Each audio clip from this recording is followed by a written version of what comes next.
Assalamu alaikum. Flipping round two. Hate that. I'm bloody muted. Yeah, how you doing, guys? Welcome to another Sunday chill. Just woke up. Just had a nice nap. So I was concerned we might clash with EF Tower, but they're doing their open forum next week. Um, so I think I'm being shouted. One second.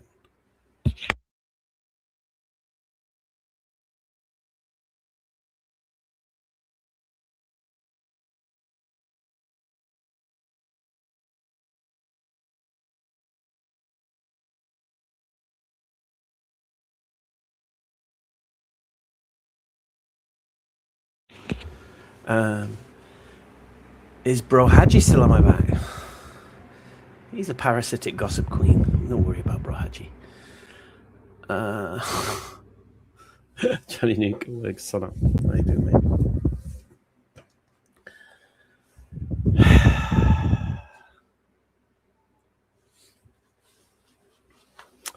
Well, welcome to another Sunday chill.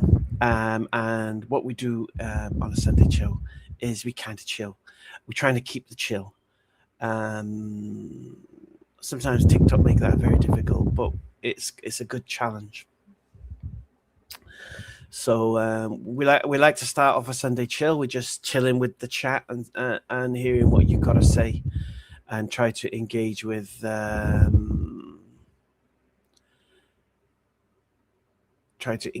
what you want to talk about. Because usually, on most majority of live streams, you don't get an opportunity to engage with the speaker. So I like to try to make the first 30 minutes of a Sunday chill about the chat. So I try to, you guys run the show, basically. So then, of course, we switch to TikTok and we just take it easy for the first 30 minutes.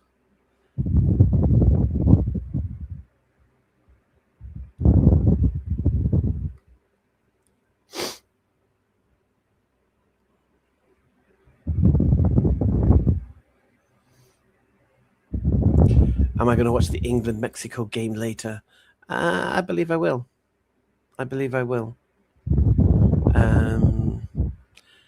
This Sunday chill could actually take us up to the Mexico game, in all reality. I think so. I mean, it's usually 2 hours minimum, isn't it? We could stretch it to 3, depending. What's the plan for next Friday? Next Friday will be an arena. Next Friday.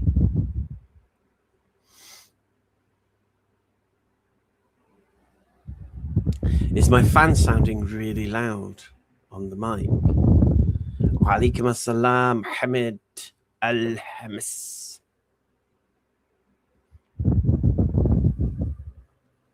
St. Jippy's in the house. Salam alaikum, akhi. I may have a mission for you soon.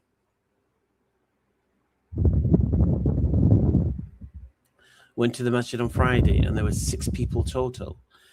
They said everyone was watching the World Cup instead.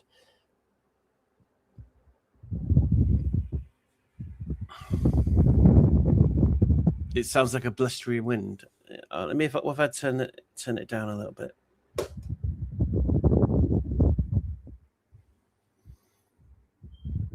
Does it sound just as bad? It's not really doing a job now, though.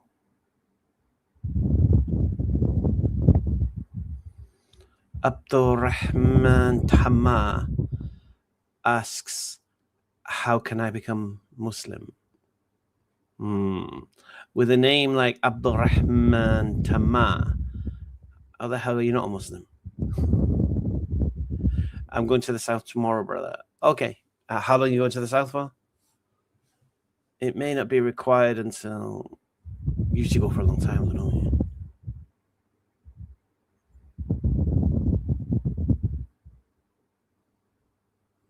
It sounds like I'm outside, really. it's needed though. So we're just usual, isn't it? Hamza's done. We're all we're ready. You take the fan, you take the crap Wi-Fi. It is where it is. But has it made a difference that I've put it on number 1, or is it still the same when it twists? Because I might as well put it back up again.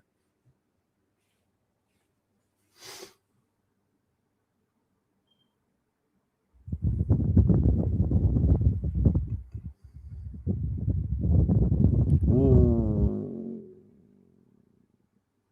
2 months. Subhanallah. There's no difference. And I'll put it back up then. Have you met Ismail again after you punched him? Who's Ismail? Who's that? I haven't punched anyone.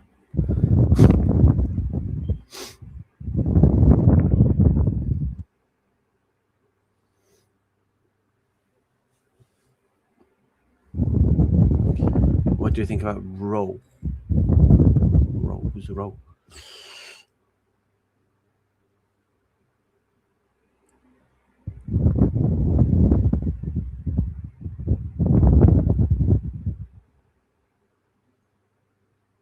Yeah, I don't remember who I punched.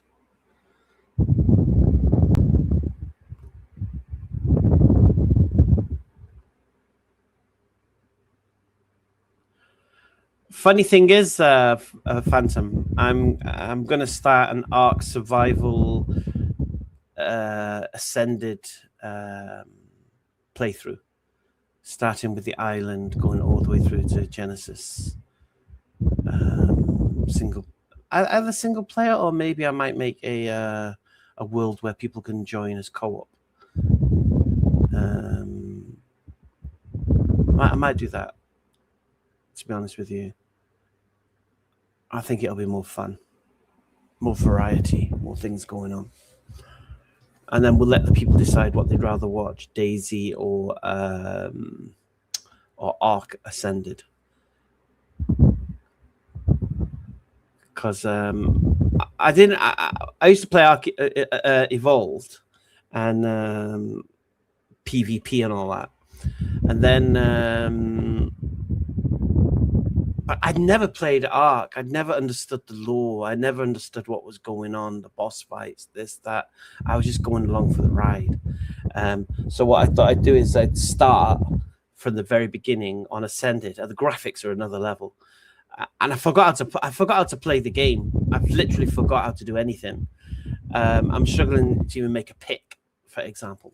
So it's going to be a fun adventure, and it's going to be progressional. So you start with the island, you start off poor, you start off this, you tame a few basic tames like a parasaur and a trike and this and that, and then we work our way up. Then we build a bit of a dinosaur army. Then we try and take on the bosses.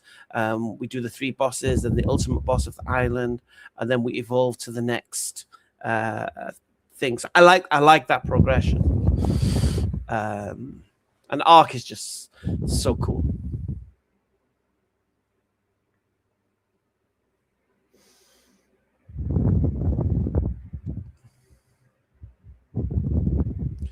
Yeah, we'll both be noobs. We'll both be noobs, man. But it's easy to pick up. It's easy to pick up. The base building is really cool. The tamings, the this, the that, the explorations. Hamza, do you accept if Tommy Robinson invites you to debate about Islam? He'll never debate me about Islam. We had a debate set up and he bottled it. He's never going to do that. How long have I been gaming? I've been gaming a while. My first computer was a ZX81, if that helps. You're an Ark Pro. Really? Okay. Like I said, I don't want to do like a PvP or anything like that. You're not even PvE as such. I just want my own flex for now. But I don't mind co-op, working together to level up through each map. So I think I might do that. I might create a world.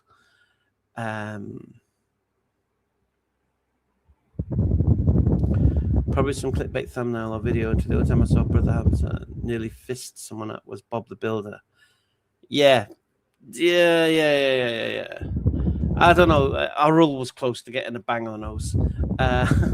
But no, I've never punched anyone at Speaker's Corner. I never punched anyone.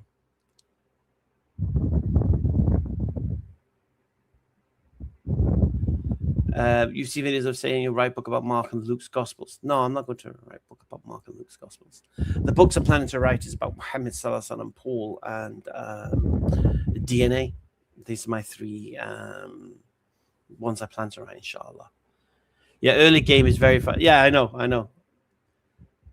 Especially because I'm a proper noob, and I love base building, and I'm a proper grinder.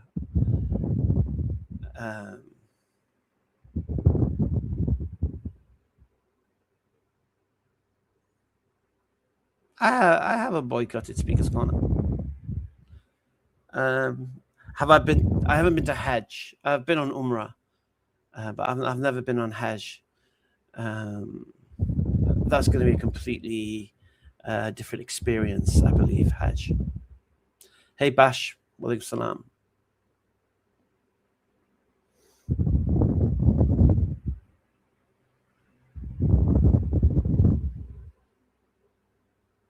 Saturday shop live yesterday was fun.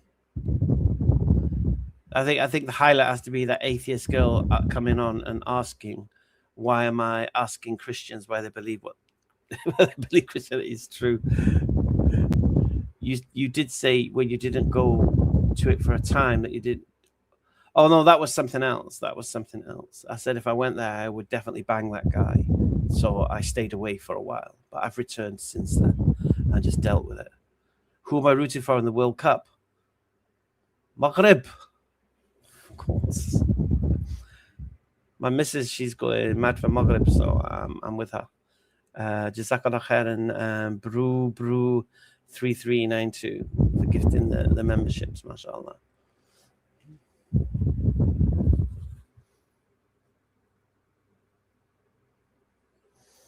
Yeah. No, there was when people started talking about my personal life, I didn't like it.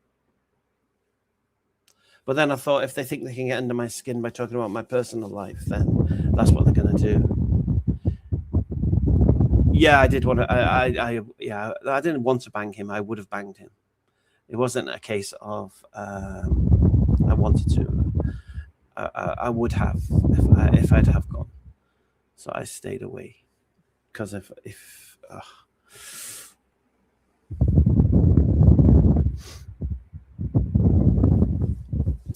you know, when people think they can insult you to your face, it's not nice.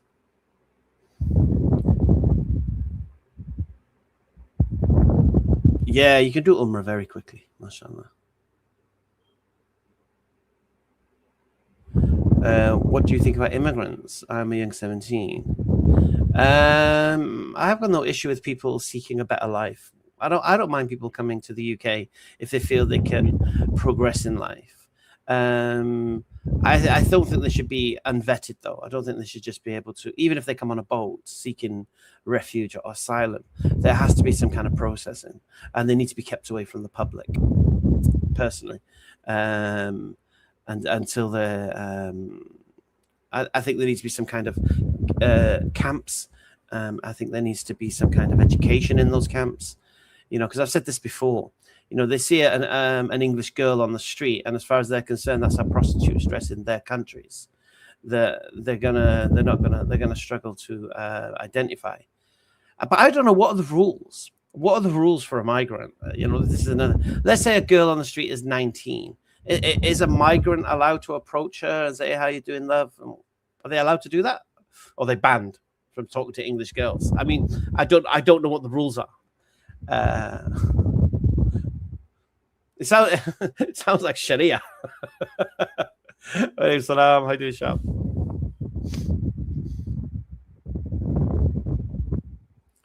Can you fly direct to Qatar? Looking for somewhere to go this summer. Yes, you can fly direct to Qatar. My advice: the best way to go to Qatar is fly via Istanbul.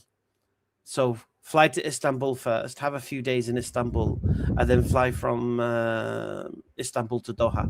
It works out quite cheap, and you can experience Istanbul and Doha. But Doha is going to be hot in August.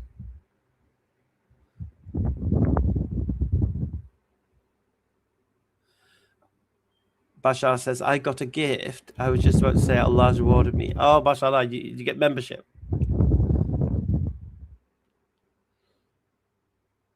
There's too many immigrants. I don't think it's that as much as you think it is. I think it's just overblown, to be honest. But it shouldn't be unvetted, and it shouldn't be. But like I said, you're allowed to seek refuge. You're allowed to better yourself. You shouldn't be condemned to live in the country you were born in. I don't think that's a thing. Looking to go via Abu Dhabi, Etihad Airways. Ah, fair. Well, last time I went, it cost about 400 quid to fly to Istanbul first, and then to Doha. Turkey. What's Turkey? What's Turkey? I got my fire engine. When UK citizens tell immigrants to integrate and assimilate besides a job and paying taxes. I have no idea, Hassan. You know, we got a London mayor who's a Muslim. We got so many Muslims that have become politicians and doctors and surgeons, and I don't understand. I don't think they understand. There's a difference between integration and assimilation. Integration is fine, where you can coexist with your own values, is fine. Assimilation, where you have to adopt the values, I'm not quite so sure. You know what I mean? I'm not quite so sure that you should have to imitate the locals. I don't think you should have to do that. But integrate and yeah, that's fine. The difference between hordes of inbreeds and the Crusaders. What the hell are you on about, mate? Oh, God.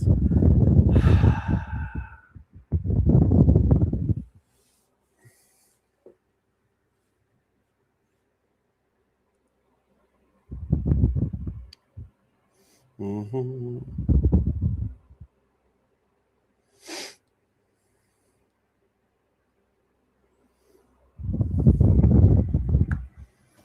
Don't you understand low IQ?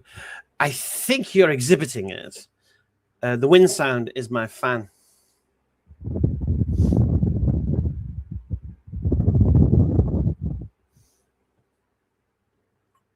Yeah, England's awake, isn't it? The World Cup is in 3 hours, 2.5 hours. Do you think Britain will be a Muslim country by time? If the people want it, if the people recognize it as a better option, they might need to go down the road of Restore or whatever to get there. Do you get me? To realize that the alternative is this shower. Do you know what I mean?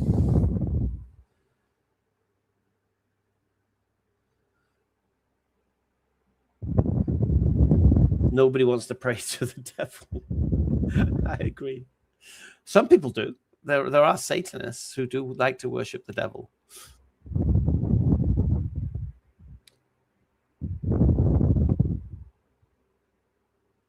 Who would I sign if I was Carrick? I would sign that Brentford right back, Coyote. 100%.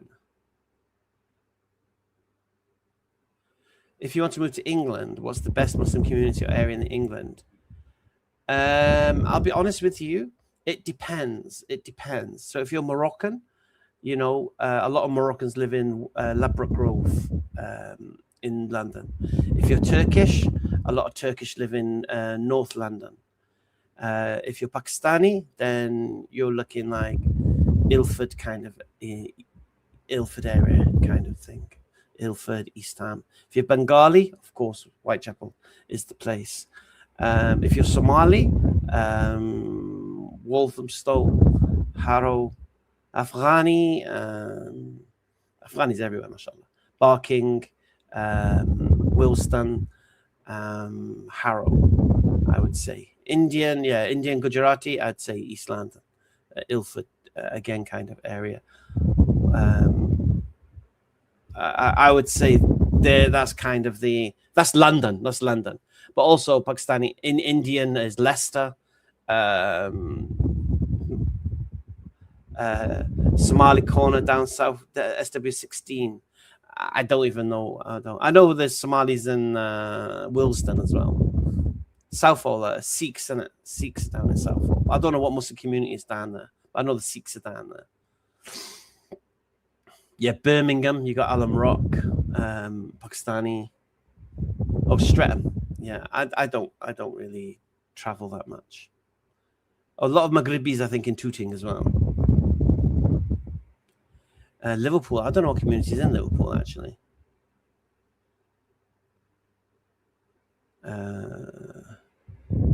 I don't know. I don't know what the community is. I know the very first mosque in the UK was in Liverpool, Quilliam. First purpose built was in Woking, but the first actual mosque was in Liverpool.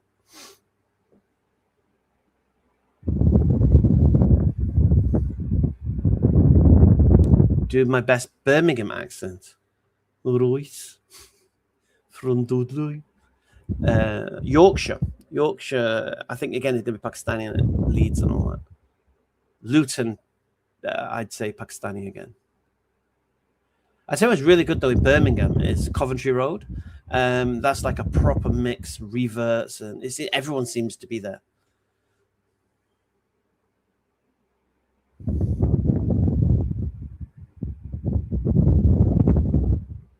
Dudley's in Birmingham, is it? I thought Dudley was in Birmingham. Where's Dudley? Just East Midlands. Do I have kids? Mashallah, yeah. I have two beautiful daughters. I have two daughters before I was Muslim. No, they're not Muslim. My father, no, he's not angry I'm a Muslim now. And my mother's passed away. So.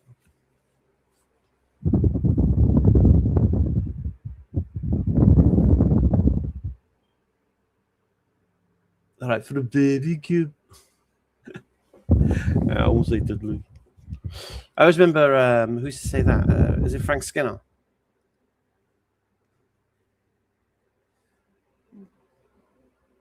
Wow, Brazil-Norway still 0-0. Oh my God, I didn't know Brazil missed a penalty.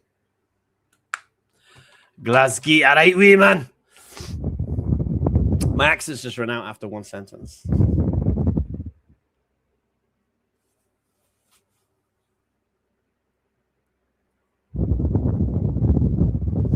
Would I like Qatari at Manchester United? Do you mean the Qataris to own it? It would be great, I believe.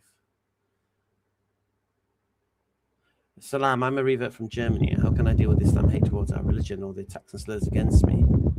Just do not react emotionally to the things that people say to you, for then they know they can control you with their words. No, I'm not going to start becoming a performing seal, doing all accents. No.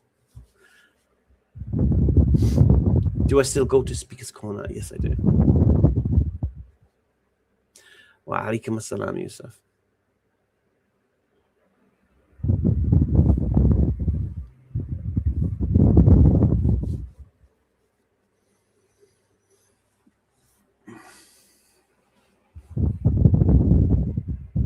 I knew Iram was going to grab onto that.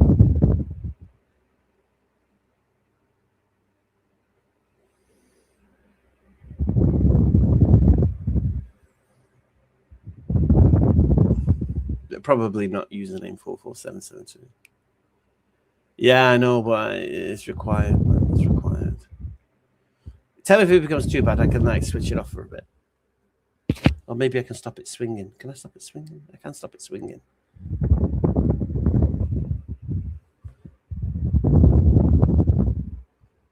But then it won't be on me though. It'll just be like over there. I have to go like that, put my arm there.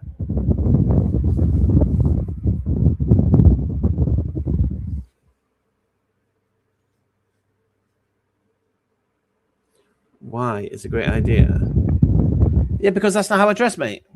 I don't dress in a tweed jacket and that. I'm just waiting for you to say something stupid about historical literature so I can correct it. You'll be waiting a long time.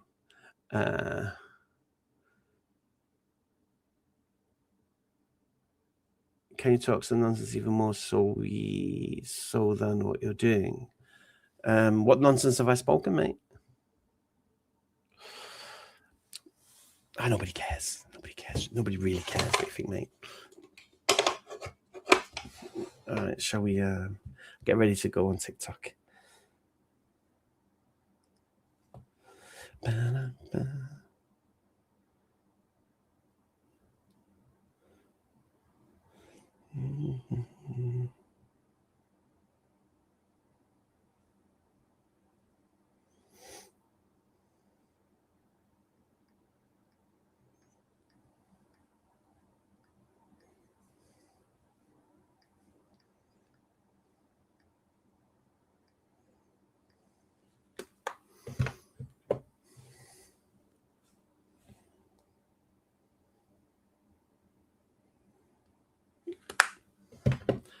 I'm just going to go grab myself a bottle of water, and then we can let the madhouse. Then we can release the Kraken. All right, what's that? I'll be back in a minute.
What's going on?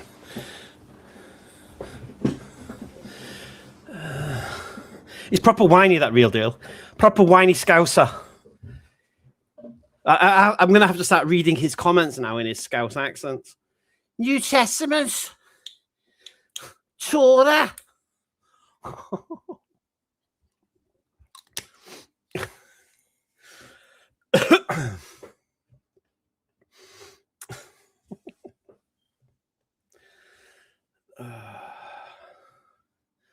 You might learn something.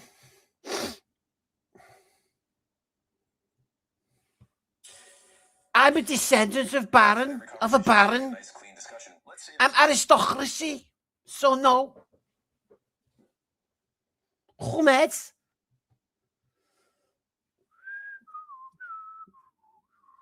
At the end of the day,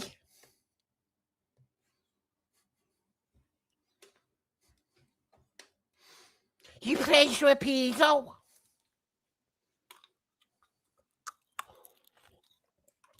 I think it's time to say goodbye to our Scouse friends.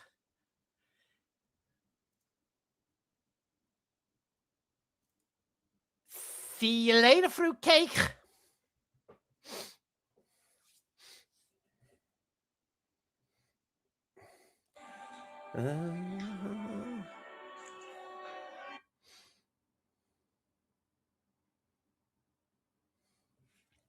Who is Hamza trying to be? Hamza is the bad deal. I'm trying to be some whiny scouse.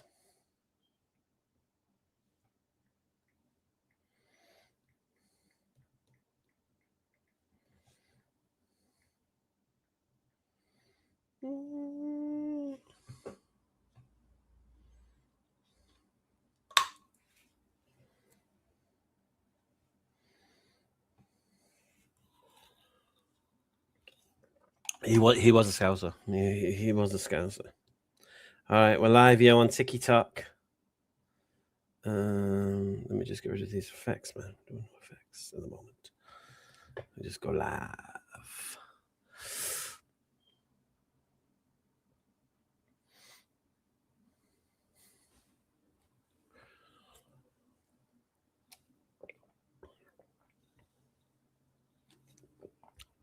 We don't need those fruitcakes.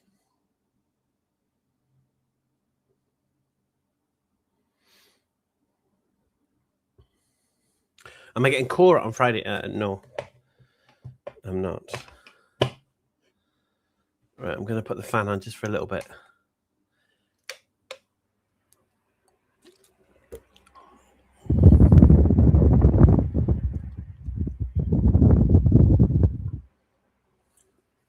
Time for the wind tunnel.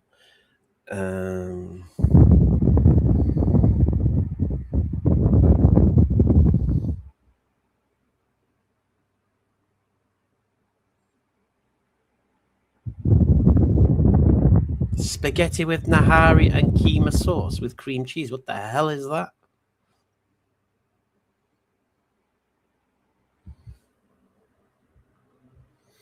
Salam alaikum, people joining on TikTok. Hope you're all well.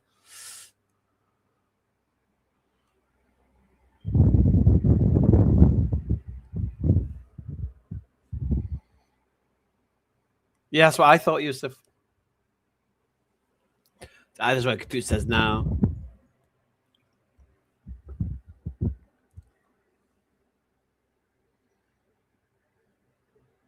Not being active with the World Cup, Hamza. What do you mean? Not really bothered about international football.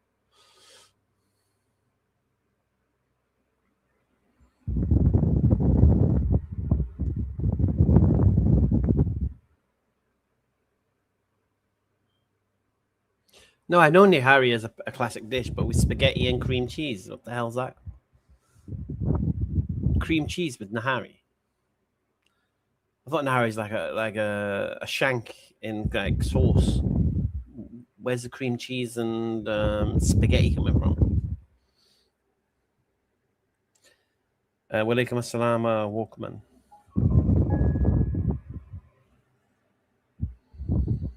So fair enough. So you definitely won't be staying up till 1 to watch the Mexico game. Probably going to be live until 1. I probably will watch the game.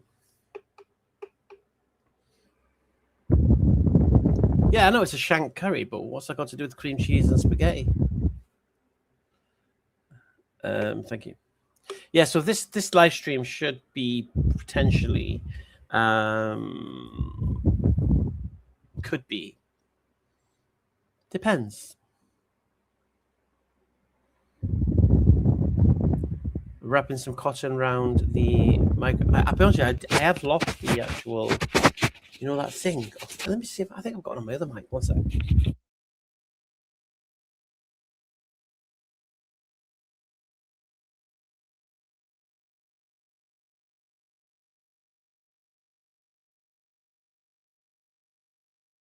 Oh, I haven't. But like I say, I can easily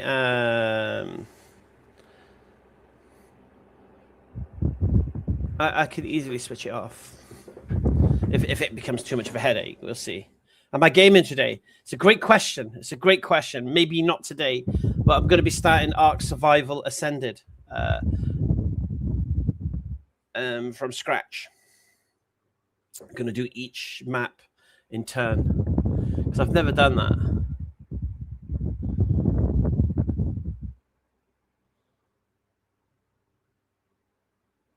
Yeah, I understand noble ones. So what's I got to do with cream cheese and spaghetti? Yeah, I just saw Haaland scored. Crimson Desert. Yeah, I left that ages ago. I never got into it. I have to cook this Tuesday, actually.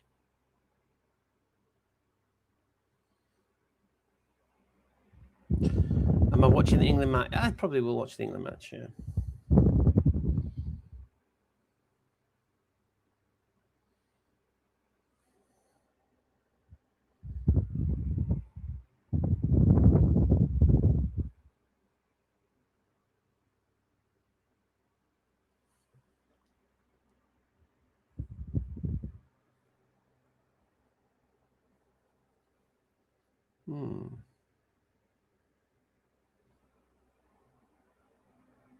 Why is TikTok not picking up speed today? Strange. How much did it set you back? What? Yeah, they're doing well, Morocco.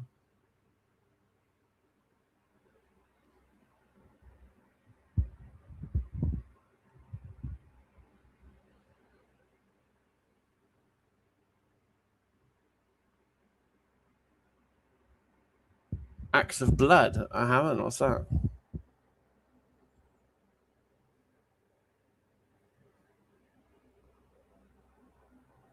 TikTok is so lame today. Why is it so lame? Why is there only 5 people? Where's all the...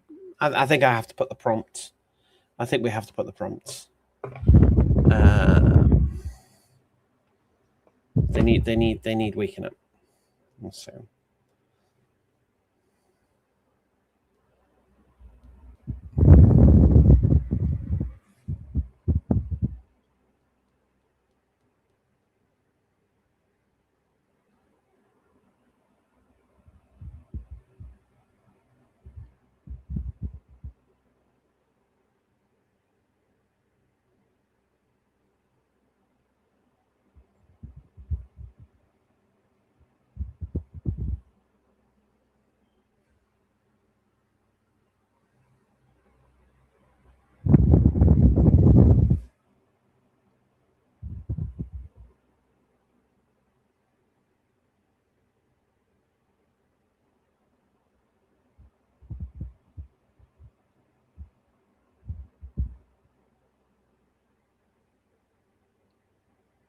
Where was the been the picture?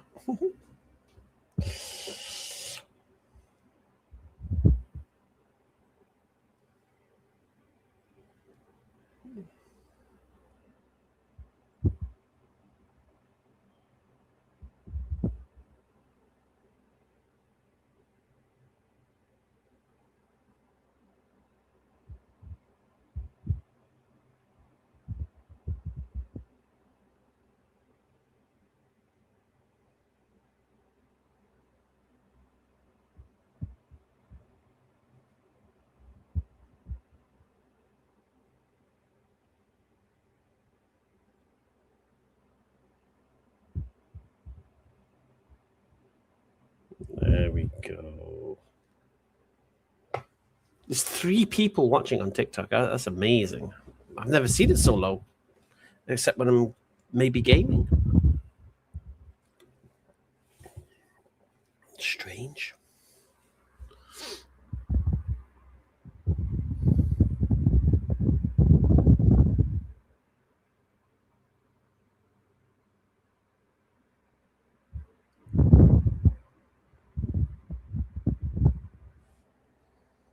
We want some crazies off TikTok. You think we're watching the football? I don't think so.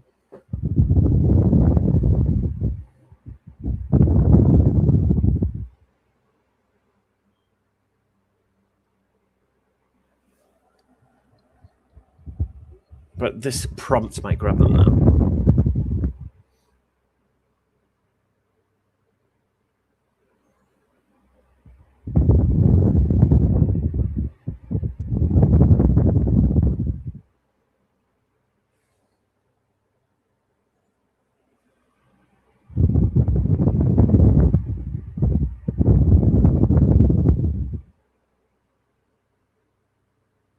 They're all down the pub drinking 10 pints. Yeah, I know, but TikTok is worldwide. You know what I mean?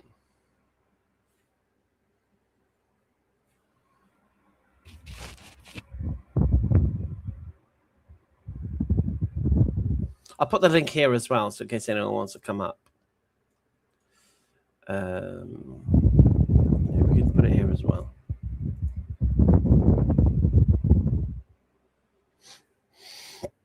Yeah, Frank is delusional, man. I think I'm going to end this live and restart it because there's something going on with this one and I don't know what.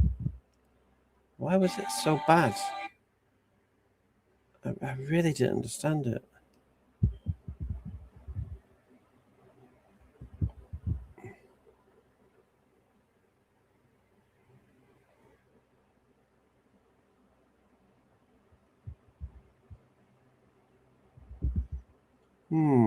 How do I take away this gaming thing though?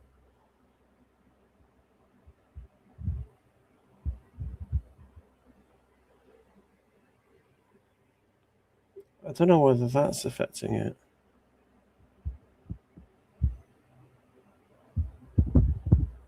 Let's try it again.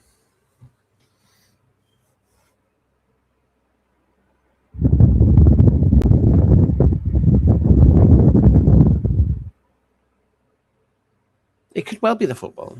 Could well be the football. I don't know. TikTok's weird. TikTok.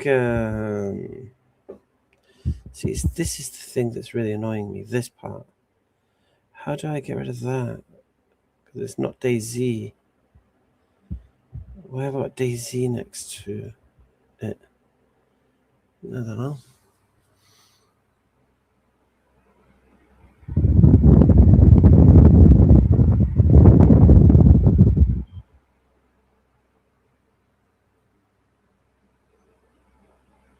Did you do a welcome mat, Iram, or are you doing a welcome mat?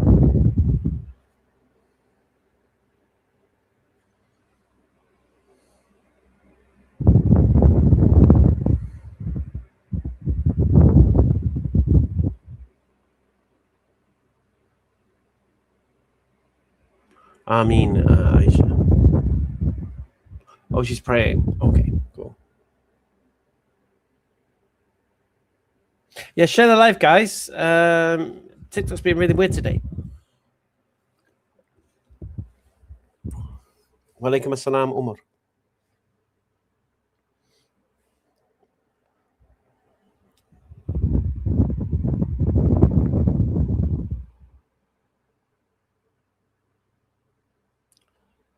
Did you see the Bro Haji videos on Ali Dawah? I think Bro Haji needs to stop accusing people that I've told you he's a parasitic gossip queen. That's the only words I can portray for him. He's absolutely disgusting individual. Honestly, terrible. I mean,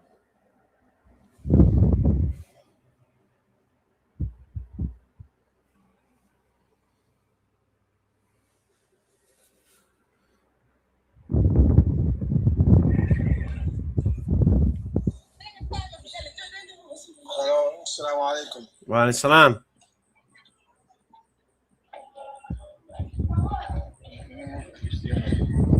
Hello, assalamu alaikum.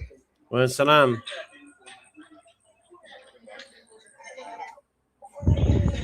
Yeah, how are you doing, my brother? I'm doing good.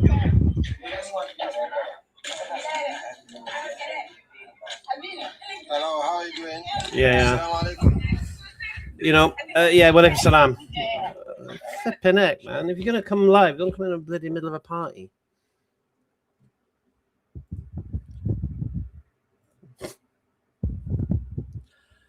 I don't know, people, man.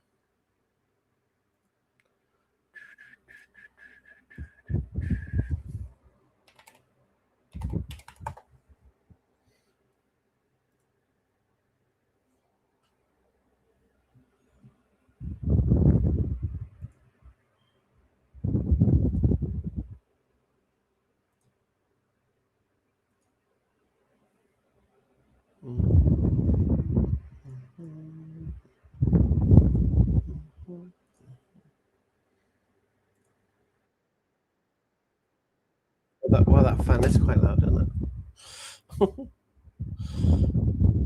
Let me just pin that message. Did I pin the right one? Yeah. Okay, that's done. Yeah, that fan is quite annoying, actually. Brazil going home, yeah? Salam Hamza, I'm doing research on spirit of modernity in Islamic perspective. Any thoughts on modernity you can share? I don't understand the question. I don't understand the question. Eyewitnesses who witnessed the resurrection. Oh, you liking the fan noise? It sounded. Do I leave the fan? Not leave the fan. It sounds. Yeah, Haaland's a beast, isn't he? And France looked a bit. Even though they beat Paraguay, they showed that they can be stopped. So.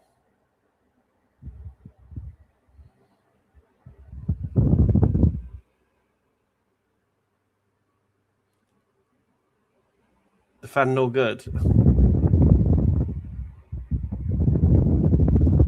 This is the Hamza's Den. We're raw and ready. We just get on with it. We just take the bad connection. We take the fan noise. It is where it is. We do what we do.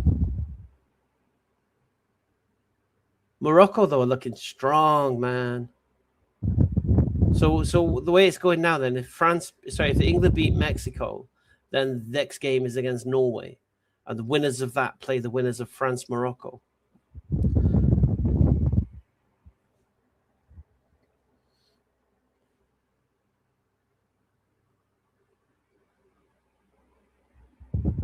I don't think Mexico will play like Paraguay. Mexico are different, man. What game did I miss? England beat Mexico. The next game they play will be against the winners of Brazil-Norway, which will be Norway. Morocco have already beaten their competition, so they're playing France next, and then the winners of France-Morocco play the winners of England-Norway. What did I miss? Which game did I miss? What did I miss? Argentina, Egypt. Are they on our side of the draw?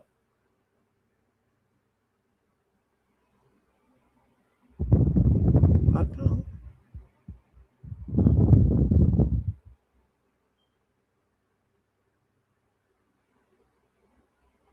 Okay, so how does that work then?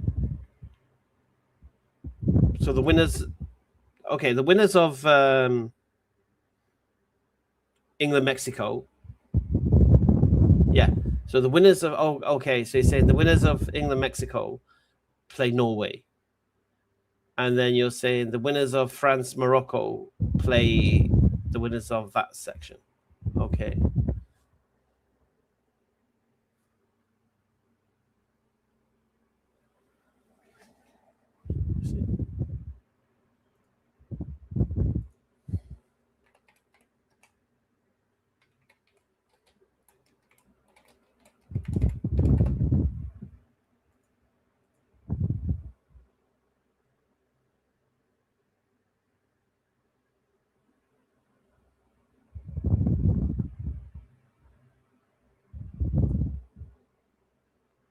Okay, 1 second. Let me see this. So, give me a second. Let's get rid of that.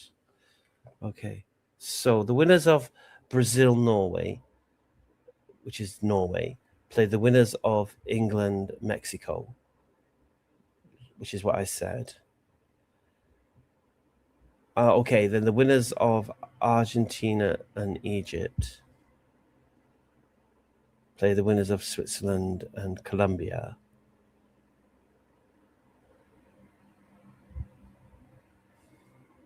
Oh, Morocco on the other side of the draw. Look, I was right. I was kind of right, but I was wrong. Yeah. So we can't play Morocco to the final. Oh, I see.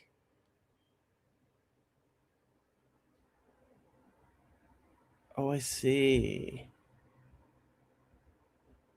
Right. So to get to the final, so England will play. England or Mexico will play Norway. Yeah. Sorry, I had Morocco on our side of the draw. So the winners of Switzerland, Colombia will play the winners of Argentina, Egypt, and then the winners of Argentina and whomever they play.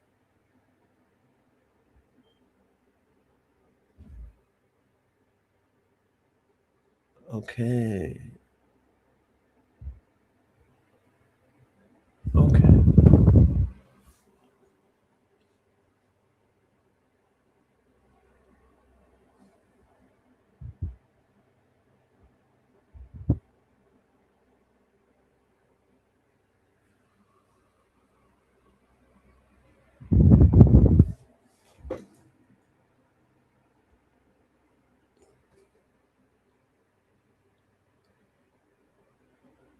Oh, Norway 2-0. Wow. Yeah, Brazil definitely going home now. Who scored the other goal? Haaland, isn't it? Honestly, monster. I think we go out to Mexico. So then it's going to be Mexico versus.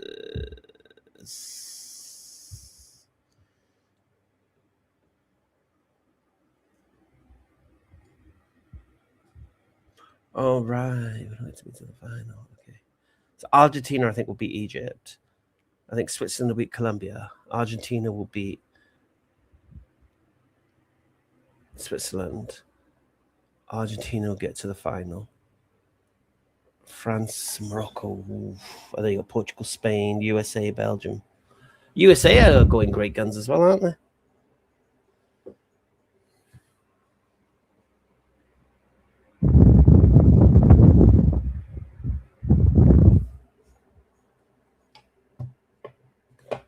Stream is quiet today. Yeah, the TikTokers have not arrived yet.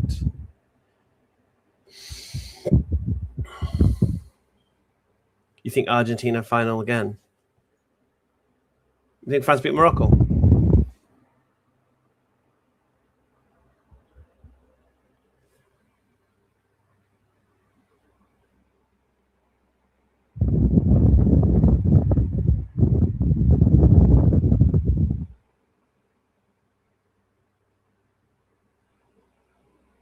Did I watch Haram Christian on Laura's live? I didn't. I saw a bit of it. I didn't understand the argument she was making, to be honest with you. At all. If the Quran's version of the crucifixion is true, then Islam is false. And if the Quran's... I didn't understand the argument.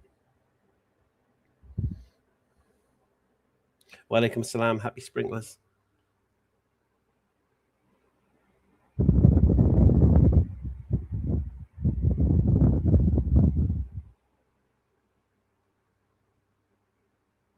Yeah, I think she was Iranian. I'm pretty sure she's Iranian, ex-Muslim. But I have hope for her still. I have hope for her, as she was a Muslim, Iranian Muslim. She left Islam. She became a Christian, a Trinitarian Christian. Then after researching, she became a Unitarian Christian.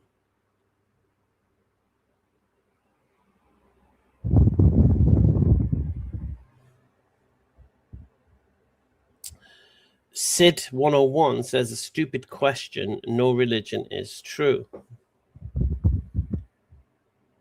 Really? Wait, what's your evidence for that?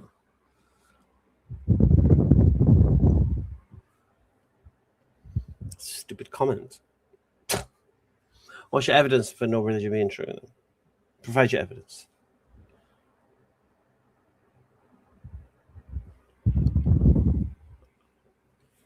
And don't shift the burden. You don't need any. So you can make claims without evidence. So we just ignore your claim, then, innit? We got no evidence for it. Am I married? I am. It's my belief. Yeah, but what's your belief based upon? That's a claim saying no religion is true. You believe no religion is true, but it doesn't make you correct. You're just a know-nothing atheist. I don't know where the apps. Has it finished 2-1? Or do Brazil still have time?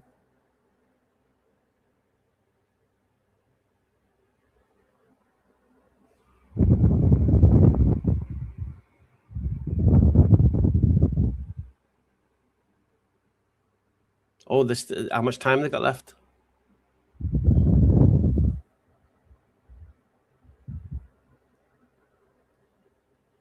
The live's gone down. I think so, mate. Has the live gone down? Doesn't seem to have. Seems people still joining in that.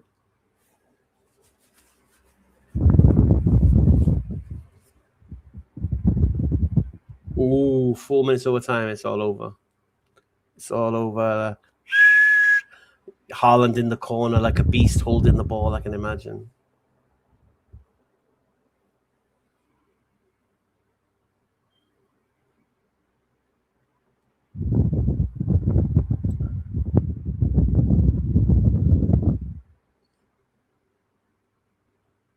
We'll play until Brazil score.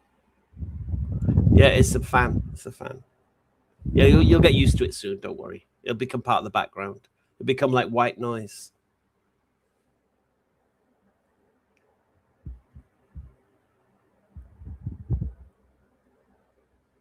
Has my TikTok live gone down? Because someone checking my TikTok live's gone down. Some guy in the chat reckons it's gone down, but I don't know. Full time, as I was going to say. Wow, so Norway are through. So now the winners of Mexico, England gets to play Norway next. I'm not playing DayZ at the moment. I'm actually thinking of starting Ark Survival Ascended. You know what I mean?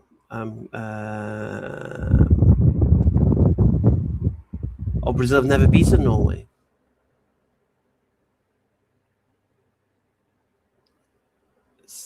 I can see people are still here.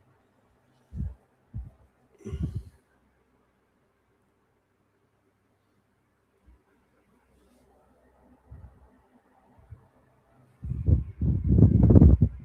you think he's going to play Declan Rice at right back? It must be comforting to have a belief in something. To be honest with you, Sid, believing Islam is true has got nothing to do with being happy or comforted. It just means you're just believing the truth. So it's like, when I accepted Islam, it was a horrible time. It was horrible feelings. But truth is truth. You know what I mean? Oh, concert is starting. Okay. But then I know people who accept this. It's like I was saying to some Qataris and Saudis that it's easier to give dawah if somebody's working in a Muslim country. So if someone's like living and working in Qatar, for example, it's easy to give them shahada. It's easy to give them Islam. Why? Because two of their nafs are satisfied. They know by accepting Islam, it's not going to affect them financially or how they're going to eat and such. It's going to enhance it. Yeah. The people around them are going to be Muslims. There's masjids everywhere. It's all the food is halal. All you have to do with those people in Muslim countries is to intellectually convince them Islam is true, and then it's so easy to accept Islam, But in the non-Muslim countries, in England and such,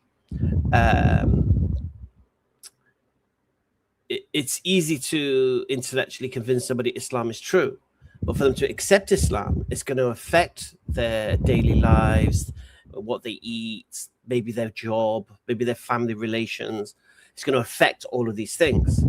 So I think it's a much tougher job, because it's easy to convince somebody intellectually Islam is true, but to accept Islam, for the nafs to accept it, for the heart to accept it, it's a lot more difficult than somebody who's living and working in a Muslim country. So, like, you know, my story, I lost my business, my family refused to speak to me, and my girlfriend left me, and my daughters, and you know, I lost everything when I accepted Islam. The mic is muted. Do you know what I mean? But it doesn't matter. You can't say no one cares, God is more important, because I was believing Islam was true.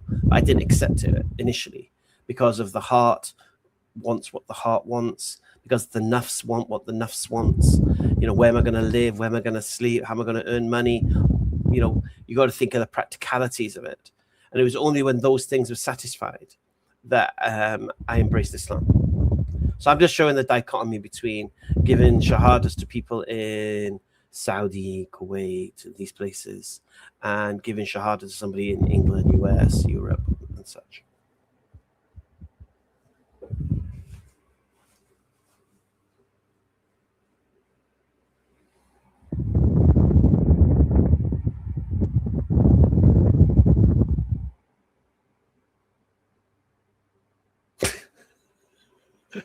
So I waited the whole day, and now I missed an hour. Sorry, Kareem.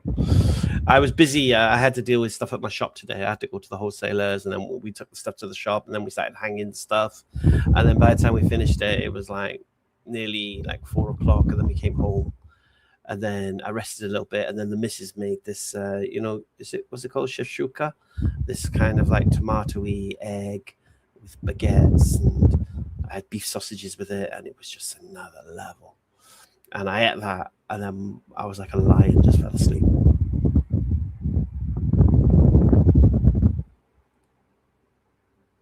No, but there's a difference between recognizing Islam as true and living Islam. I think it's much difficult. Shakashuka. Is it called shakashuka? Is it called shakashuka? I thought it was shefshuka. I don't know. It's like a tomato kind of dish with 2 eggs, and you eat it with hot baguettes. And I had some beef sausages with mine, and it just put me to sleep.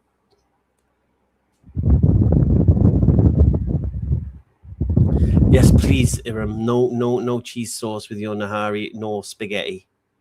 Is it a Moroccan dish? Yes, it's a breakfast dish actually. Yes, but we had breakfast late today.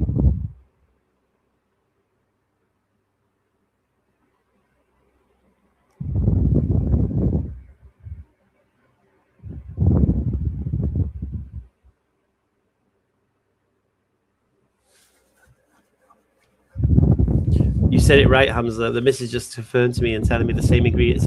Yeah. I just wanted the sausages added. She doesn't usually do it with sausages, but I bought some beef sausages today from Sainsbury's, and they're really tasty. They did add. I think they added to the dish. I'm not gonna lie. You know, it might even be nice next time, you know, to chop them up and to put them in there. But so tasty. I said to the missus, 24 years of marriage, the first time you've made me this. Where have you had this hid up your sleeve?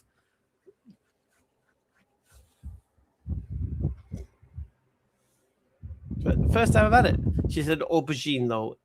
Is that an ingredient? I don't know. I don't know. Is aubergine in it? I don't remember buying aubergine today. It's not scrambled eggs. It's fried eggs. Not fried eggs. Poached eggs. I don't know. I think they cook it. I don't know if the eggs cook in it, because it's not a fried egg, and it's not a poached egg, but it's an egg.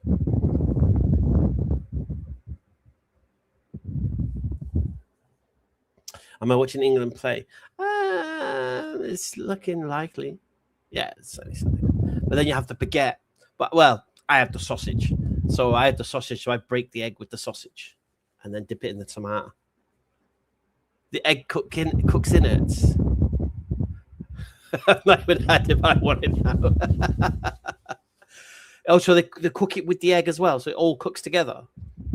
It was nice. I enjoyed it. Put me to sleep though. Put me to sleep.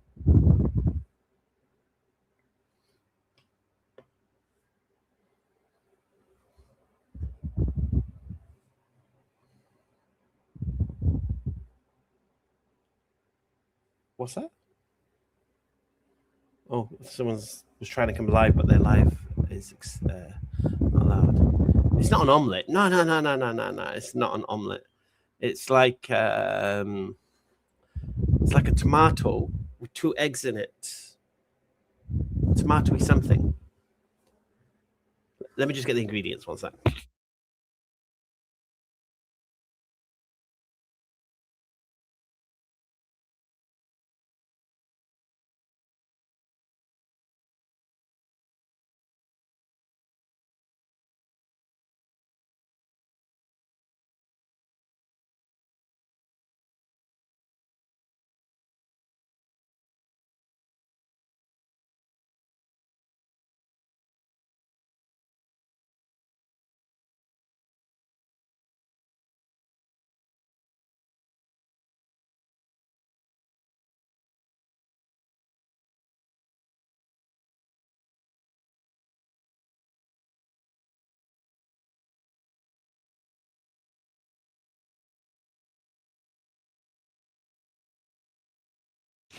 Okay, so the ingredients are tomatoes, onions, garlic, smoked paprika, salt, and some other spices. But the main core ingredients is the onions, the tomatoes, and the garlic.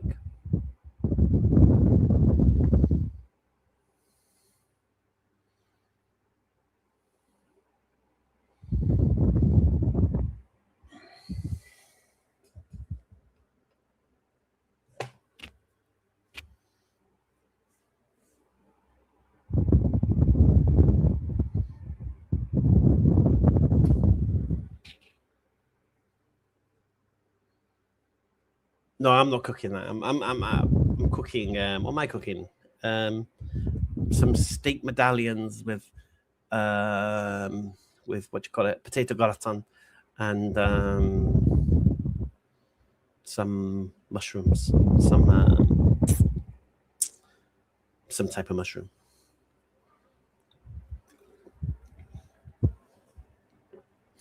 You betrayed your Jesus, so you don't know what is true.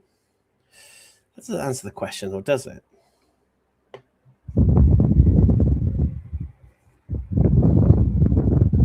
What do you think, Noble? When we're going to be doing some Ark Survival Ascended. We're going to start with the island, and we're gonna like do all the bosses, and then level up to each map. Proper survival, man. And I think it's cross-platform. So what I might do is create a world, and then we can do co-op kind of thing.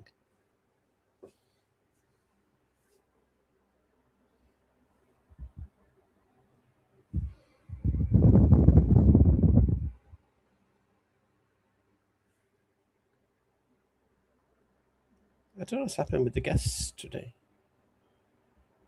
I accept them, and then they just... Let's see. Am I audible? Hello? Yeah, hi. Okay. Do I start with the argument, or you want to give your reason why you reject it, or how should I start this? Maybe just answer the question. Okay. Christians, why do you believe that Christianity is true? Because Christianity is preached through the oldest manuscripts that we have of the Hebrew scriptures. That's why I believe Christianity is true. How does that demonstrate Christianity is true? For example, you agree. For example, a prophet like Isaiah preached Christianity, then that theology would be good to today. Where did Isaiah preach Jesus rising from the dead? Of course, he preached that the Son would be called God. A son who is born will be called God in Isaiah 9:6. Where did he preach that Jesus would rise from the dead? He preached it. He preached it all in Isaiah 53. Where in Isaiah 50, And where in Isaiah 53 does it say Jesus will rise from the dead? It says that the servant will die and then be risen, and then he will see his seed. Where does it say he will raise? Yeah, it's not. It's called an inference Where's it inferred? in Isaiah 53 verses 9 to 10, How is that an inference to Jesus rising from the dead? because it talks about someone who will take on the sin of Israel and then die. And Why does somebody have to take on the sin of Israel? because Israel is wicked, I'm sorry? because they're wicked. Can't they just repent? Well, if I go to the judge and repent to the judge, is he still gonna judge me? Are you saying God can't forgive repentance? I'm saying if God forgives you, right, you would still be punished. So God can't forgive the wicked man. He has to punish him. I'm saying Is that what you're saying? I'm saying even if God forgives the wicked man, Mm. at the end of the day, he's still going to succumb to the punishment of his sin. For example, So his sin will still be remembered. So if he repents, is God still gonna punish him for his sin, or is he gonna forgive him for his sin? I don't think that, for example, if I just repent to God today, that all my sins will be wiped away like that. Okay, so if you believe that you're a wicked person or you've done bad things, and you turn to God and you ask God for forgiveness for those bad things you've done, and then you do the good things God has taught you, you don't believe God will forgive you? Well, I don't think that God will take away my punishment. No. Okay. How do you understand Ezekiel 18:21? 18:21 says that a man would just be accountable for his own sin. No, 18:21. Yeah, I'm pretty sure that's what 18:21 says. It says, if the wicked man turns away from his wickedness, repents, and keeps my commands, then his wickedness will not be reminded of him, and sin will not be his downfall. Okay, what's your point? So God can do exactly what you said God wouldn't do. No, because at the end of the day, he will still die, right? No, he won't die in his sin. No, he'll be forgiven his sin. Yeah, I agree, but Oh, now you agree. I don't. Well, you just said God. You just said he'll still get punished. Yeah, he will still be punished for his wicked. No, he won't. According to Ezekiel, no, he won't. He won't be. His wickedness will not be reminded to him. So when Adam sinned, right? Don't worry about that. In Ezekiel, no, I'm using Adam as an example. Well, I'm using Ezekiel and God speaking as an example. Why are you saying something against what God says? So God says God says if the wicked person turns from his wickedness and keeps my laws and repents, then sin will not be his downfall, and his wickedness will not be reminded to him. Okay. So where's the punishment? Because he sacrificed, right? No, where's the punishment? At the time of Ezekiel, they were sacrificing. Where's right? the punishment? The punishment. I don't understand your question. You said he will still be punished even though wicked man repents. You said he'll still get punished. Yeah, Where's the punishment? The punishment is that he will still die. Everyone's going to die. Yeah, because the Bible says the wages of sin is death. No, that's what Paul says. Wait, that's what the Bible says. That's what Paul says. That's what Muhammad says too. What? The hell did you get? Muhammad, How the hell did you get from there to there? wait, Relax, saying, son. Relax, Muhammad son. say that? Relax, son. Relax. Relax. No. Sin. Does Paul agree with Muhammad? Relax. Come on, bro. No, Paul doesn't agree with Muhammad. No. So wait. Does Muhammad say every man sin? What are you on about? Let's get back to what we're talking about. Let's put you back in that box. Okay. So God says if the wicked person seeks repentance, their wickedness will not be reminded of them, and sin will not be their downfall. Okay. Okay. So you agree with that or disagree? How do you repent? Ask God to forgiveness and stay away from doing the bad things you've just done. Okay. Did they also sacrifice animals to God? For unintentional sin, yes. Where do you get that? Tell me a Bible verse for unintentional sin. Read Leviticus. It's about the Day of Atonement was for sins that you did that you may not have realized or done mistakenly. It's not for the wicked person. The wicked person is clear what the punishment is for the wicked person. In the book of Leviticus, it also says if a man intentionally sins, he can sacrifice a lamb each year, and Okay. it will wipe out his sin. I'll say it again to you.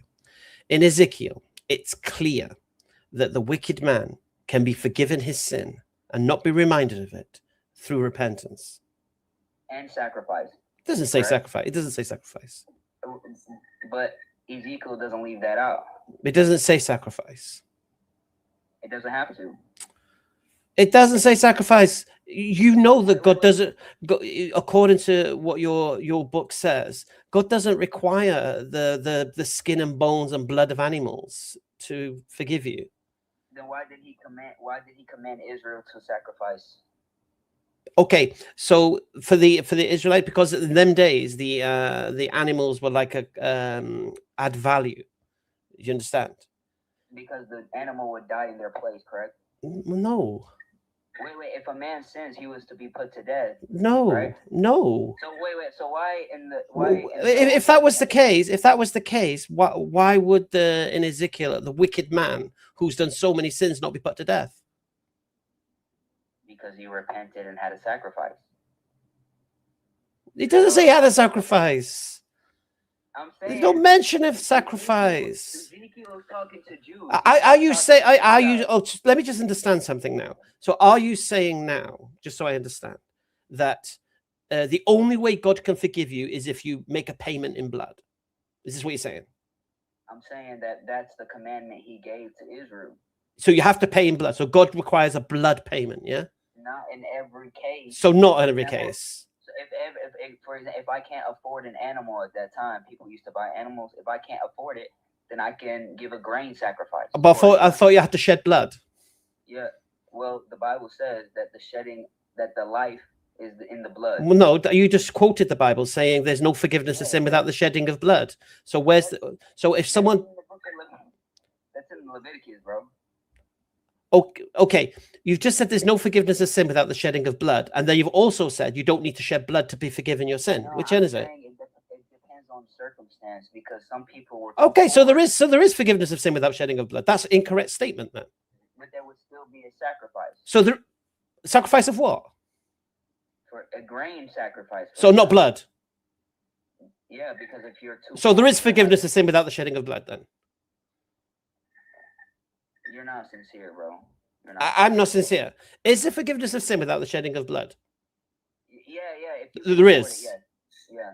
So why did you say there's no forgiveness of sin without the shedding of blood? Because I'm referencing every occasion.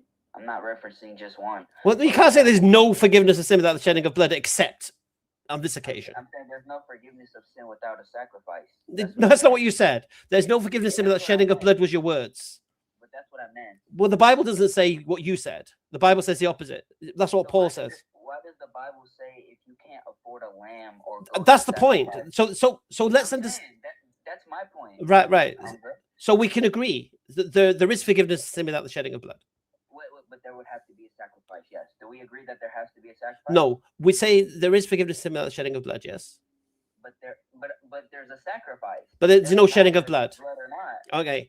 So is there forgiveness of sin without the shedding of blood? Yes. Okay. When Paul says there's no forgiveness of sin without the shedding of blood, is he correct or incorrect? Well, he means there's no forgiveness of sin without a sacrifice. No, that's not what he says. That's not what he says. That's not what he Yeah. says. So is he No, wrong or right when he says there's no forgiveness of sin without the shedding of blood? Yeah, because there's some people, for example, like I just said, if there's some people who can't afford an animal. When to Paul says sacrifice, there's no forgiveness of sin why- without the why- shedding of blood, is he correct or incorrect? He's right. He's right when he says there's no forgiveness of sin without the shedding of blood. Yeah, because he means there's no forgiveness of sin without a sacrifice. That's not what he says. That's what he means. How do you know what he means? Because I'm using the Bible hermeneutically. I'm harmonizing the Bible. Okay, but he says he doesn't say that. He actually references this, and then he references this, and then he talks about Jesus being the sacrifice. Yeah. So do you believe? So you believe? Just so I understand now. So Paul uses this because then you have to believe in the blood of Christ. Is that correct or not? I mean, I mean, I would think so. Sure. Is that why he's But saying it? Even Jesus said that though. Okay, is that why he's saying it? So the blood of Christ is that's why you have to believe in the blood of Christ, because God needs paying in blood, because there's no forgiveness of sin without shedding of blood, and now there's no more need for animals because Jesus has taken upon that role. Because when Jesus says, "I will give my life for the ransom of many," what is he mean? Okay. So when Paul says, when he talks about the shedding of blood and he's talking about the blood of Christ, is he indicating that because you can only be given sin by shedding blood, and Jesus shed his blood for the whole world, therefore you just need to believe in that to be forgiven your sin? Is that why? Is that all he says? Who? Oh, Paul. is that all Paul No, says? I'm asking you the question. It's a question I'm asking you. Are you saying that Paul is indicating that Jesus is the sacrificial lamb that replaces animal sacrifice? Yeah. He's indicating that, and through that, because he says there's no forgiveness of sin without the shedding of blood. Jesus shed his blood, but not just for one man's sin, for every man's sin. Is this the Yep. case? Yep. So animal sacrifice is done with now. Mhm. No more animal sacrifice. Yep. That's what you don't see Christians going around sacrificing goats or lambs, right? Okay. Has the third temple been rebuilt yet? Oh no, of course not. Okay. And is it going to be animal sacrifice when that third temple is rebuilt? Yeah, by the false Jews who follow the Antichrist, By the false Jews. who follow the Antichrist. So that temple that's being described is the Antichrist's temple. Well, I just want to say this. In Daniel chapter 9, verse 24 to 27, it says that the Messiah will come and that the Messiah will come and die before the destruction of the second temple. Okay. So the third temple, when it's rebuilt, is that the Antichrist temple? Yes. So Ezekiel is described. According- So Ezekiel. So you're saying Ezekiel is taken and be shown this huge temple that's going to be built, and this temple that's being built is being built for the Antichrist. First of all, what passage are you talking about? Don't worry about the passages. Is this what you're saying to me? So when the third temple that's going to be rebuilt, that's described in detail in the book of Ezekiel, and Ezekiel is taken there to Jerusalem and is shown the vision of this temple and the size and the rooms and the courtyards and the gates and all of this stuff. Are you here now on record saying that is the temple of the Antichrist? Is that your claim? I'm asking you to teach me and show me where. I'm not going to. No, I'm not. I just want to understand. But you already said yes. You already said yes. So now you don't know. You know what you don't know. I'm asking you to show me because You've already responded with a yes. You already said it's the Antichrist temple. Now you want to backtrack. Because I said that according to Daniel, the Messiah will come and die before the destruction of the second temple. So when the third temple is being rebuilt, if there's not going to be Messiah, there is going to be the false Messiah. Right. So you believe the third temple being rebuilt is going to be for the Antichrist? Of course, because the Jews will follow him as Messiah. So Ezekiel is taken and shown and had this temple described to him. Yeah. And you're saying that's the temple of the Antichrist? Okay, show me that. No, Why I'm not going Are you to. making stuff up? No. So how can we verify what you're saying is true? Google You're is not gonna show it. Google is your friend. So if I go on Google and ask to show me a passage about Ezekiel rebuilding the third Yeah. You could go on Google and say the third temple rebuilt Ezekiel. Yeah, easily. But you know, in 2 Thessalonians, it says that the lawless one will be in the temple of God, claiming to be God? Sorry? In 2 Thessalonians chapter 2, verse 11, it says that the lawless one, who is the Antichrist, will be in the temple of God, claiming to be God. Is that correct? I don't know. Why'd you trust Paul? I'm saying. We're quoting Because Paul. Why'd you trust Paul? If the Messiah already came, But then why do you believe that the Jews will follow? do you believe Paul's They'll authoritative? follow God? Do you believe Paul's authoritative in his writings? Absolutely, because he gave prophecy. So why do you believe Paul's authoritative? Because he described prophecy about the lawless one to come. Right. So you believe Paul was correct when he said the law was a curse prior? Who? When Paul said the law, the Mosaic law was a curse on the children of Israel, you agree with him? Why did he say it was a curse? Because he claimed no one could keep it. Okay, that's valid? Is that a true statement that no one could keep it? Yeah, that's true. Because he says everyone is a sinner. Did Everyone's did sinned did, against did, the law. did he not say he kept it flawlessly? But he also sinned, right? But did he not say he kept the law flawlessly? Because even Paul says that he's a sinner. Does Paul say he kept the law flawlessly or not? Did Paul say his righteousness through the law was flawless or not? Yeah, he said his righteousness, but he's not righteous. Did he say his righteousness No one is righteous.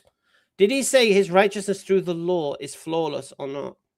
Yeah, I'm saying that even if someone claims to follow the law, they're still sinners at the end of the day. They still broke the law. What does his righteousness being flawless It's through not the law literal. mean? It's not literal. What does it mean? It means that he kept the law. Fully, flawlessly. Yeah, someone can keep the law fully. And So you can keep the law. So the law is keepable. So wait. If you sin against God, then you've broken His law, right? Okay. Did Paul say he kept the law flawlessly? Yeah, Paul said he kept the law flawlessly. Right. It's not- Did Paul also say that no one can keep the law flawlessly? It's not to be understood as literal. Oh, it's not. Because it's not to be understood as literal. It is to be understood as literal because he's boasting. Because even for example, the prophet Jonah kept the law flawlessly, but he still went against. Don't waffle God. about Jonah. Let's deal with Paul. No, you're running, bro. I'm not running. That's my point. I'm dealing with Paul. You're running from Paul. No, Okay. I'm using someone else. Don't need to use anyone else. Paul's here. Deal with Paul. Wait. You don't need to run anywhere else. You don't need to run anywhere else. I'm comparing. No, we're dealing with Paul's contradiction here. Don't worry about anyone else. Because even Aaron can keep the law flawlessly. And still Okay, don't worry about Aaron. Can we concentrate on Paul, please? Okay, Paul taught no one can keep the law, and he also claimed he kept the law. Which one is it? Yeah, he kept the law, but he's still a sinner. That's his interpretation. But he said no one could keep the law. Yeah, no one can keep the law flawlessly. But he said he did. Yeah, he kept the law, and he kept the law by obeying God's commandments, but he was still a sinner. At the end Did of he the keep day. the law flawlessly? Did he keep it flawlessly? Yeah, he kept it flawlessly. All right. Did he also say nobody could keep the law flawlessly? He also said that no one could keep the law perfectly. Flawlessly. No one can keep every. Can you bring the? What's the difference between perfect and flawless? No, you're lying right now, Paul. I'm lying. I'm just asking you questions, mate. You're lying. You're the liar. Can you show us the verse? I'm asking a very simple question. Yeah, I'm. What verse would you like? About which one? Both of them. Which claim of Paul would you like to verify? I want both of the verses Why? because I'm examining if what you're saying is true or not. Don't worry about whatever I'm saying is true. And what I'm trying to understand. Look, I'm trying to understand your level of understanding of your own book. It's very poor so far. But we'll see. Okay. So Paul taught. So I could do this rhetorically. It's not a problem. Okay. Paul taught no one could keep the law. That's why it's a curse. Paul also taught he was flawless in keeping the law. So which one is it? Well, Paul didn't say that. Paul didn't say what? Did Paul say that he kept the law flawlessly? Yes. Show me. No. Okay, then you're a liar. Why am I lying? Because you're not aware of it. Because you haven't shown the verse. Okay, so you got two things to examine now. Okay, I'll give you another one to examine. Why was he told to take the Nazarite vow by the disciples of Jesus? I don't know. Tell me. You are you aware he was told to take the Nazarite vow? No, I don't know. Tell me. So why'd you trust Paul? I trust Paul because he died as a martyr for Christ. You don't die for something you Okay. don't believe is true. Is Paul trustworthy if he contradicts the disciples of Jesus? Paul doesn't contradict the disciples of Jesus. Does he not? Does he say you can eat food sacrificed to animals? To idols, sorry.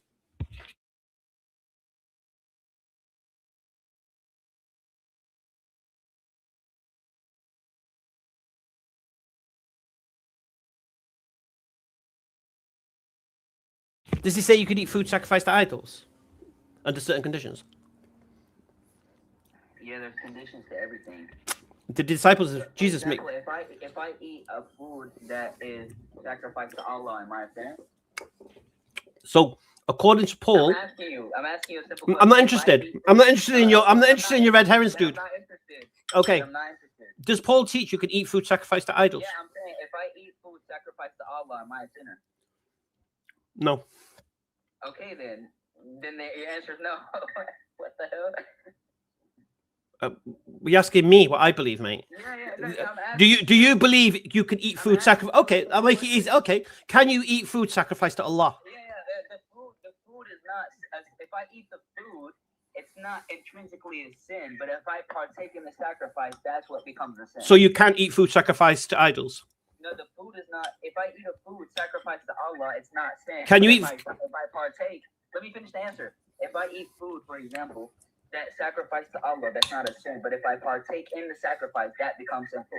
Okay, so if you don't participate in the actual sacrifice or the ceremony, you can eat that meat, yeah? Yeah, because the meat is not simple. So you can eat it. Is that what the disciples of Jesus said? Show me. Show me what they said. I would say yes. Show me what they said. They said you can't eat food sacrificed to animals, idols. Wait. Do you know what Justin Martyr would refer to you as? Do you know what Justin Martyr would refer to you as? You're not a true Christian, mate. You're a wolf in sheep's clothing, according to Justin Martyr. And where are you getting this information from? Justin Martyr and his dialogue with Trifle. Okay, so you just trust me, bro. Though everything I said is factual, mate. I hope you're writing it down. Don't worry, I'm going to give everybody the references after when you go. Why can't you just show us now while I'm up here? Because I don't do people's homework and I don't like ad hoc Wait, response. You don't do people's homework, but you're gonna show the homework after I leave. I don't do ad hoc. I don't like people doing ad hoc responses. So if you're not aware of this How is it thing, ad hoc? I'm just asking you to well, it's show ad us. hoc because you'll act like you knew all along. That's what will happen. I don't think you know what ad hoc means, bro. But yeah, it just means you'll make something up. You'll try to answer it off the cuff without research, contemplating, reflecting. You'll just try to do some pigeonholed response. And you're over here eating ice cream. Sorry? I said you're over here eating ice cream. What's the problem? What's that got to do with anything? What does me eating ice cream have to do with anything, mate? What I'm saying is you don't trust Paul, but I'm asking you this: does someone die for a lie? If they believe it's true, yeah. So did Paul believe Christianity is true? He believed himself. What he believed was true. People lie. People die. Died for, right? People die for what they believe all the Okay, time. So was Paul a true Christian by that standard? What? Was Paul a true Christian by that standard? What standard? By him being a martyr for what he believed in, you know? 'Cause What? he didn't gain anything from becoming a Christian. Did he not? was actively Why are all of his letters hissy fits? His letters are not hissy fits. They're all hissy fits. They're all whining. No, they're not. No, They're, they're not. they're all whining. Why are you listening to them? I told you. I've already told you. You already know this. Why are you listening to what they're telling you? Wait, why does Paul say? All of his letters are like this. Why does Paul say that people people must abstain from worldly things if they want to get into heaven. Listen, mate, no disrespect. You're a low-level Christian. You don't know your own books. I don't know my own. My advice to you, you don't even know what the Nazarite vow is. You don't even know why Paul was told to take the Nazarite vow. You don't even know where Paul made the claim that he was flawless in the law. You don't know this stuff. I know your interpretation is wrong. That's it. Clueless, Have a mate. great day. Low level, mate. Low level. Have a great day. Absolutely low level.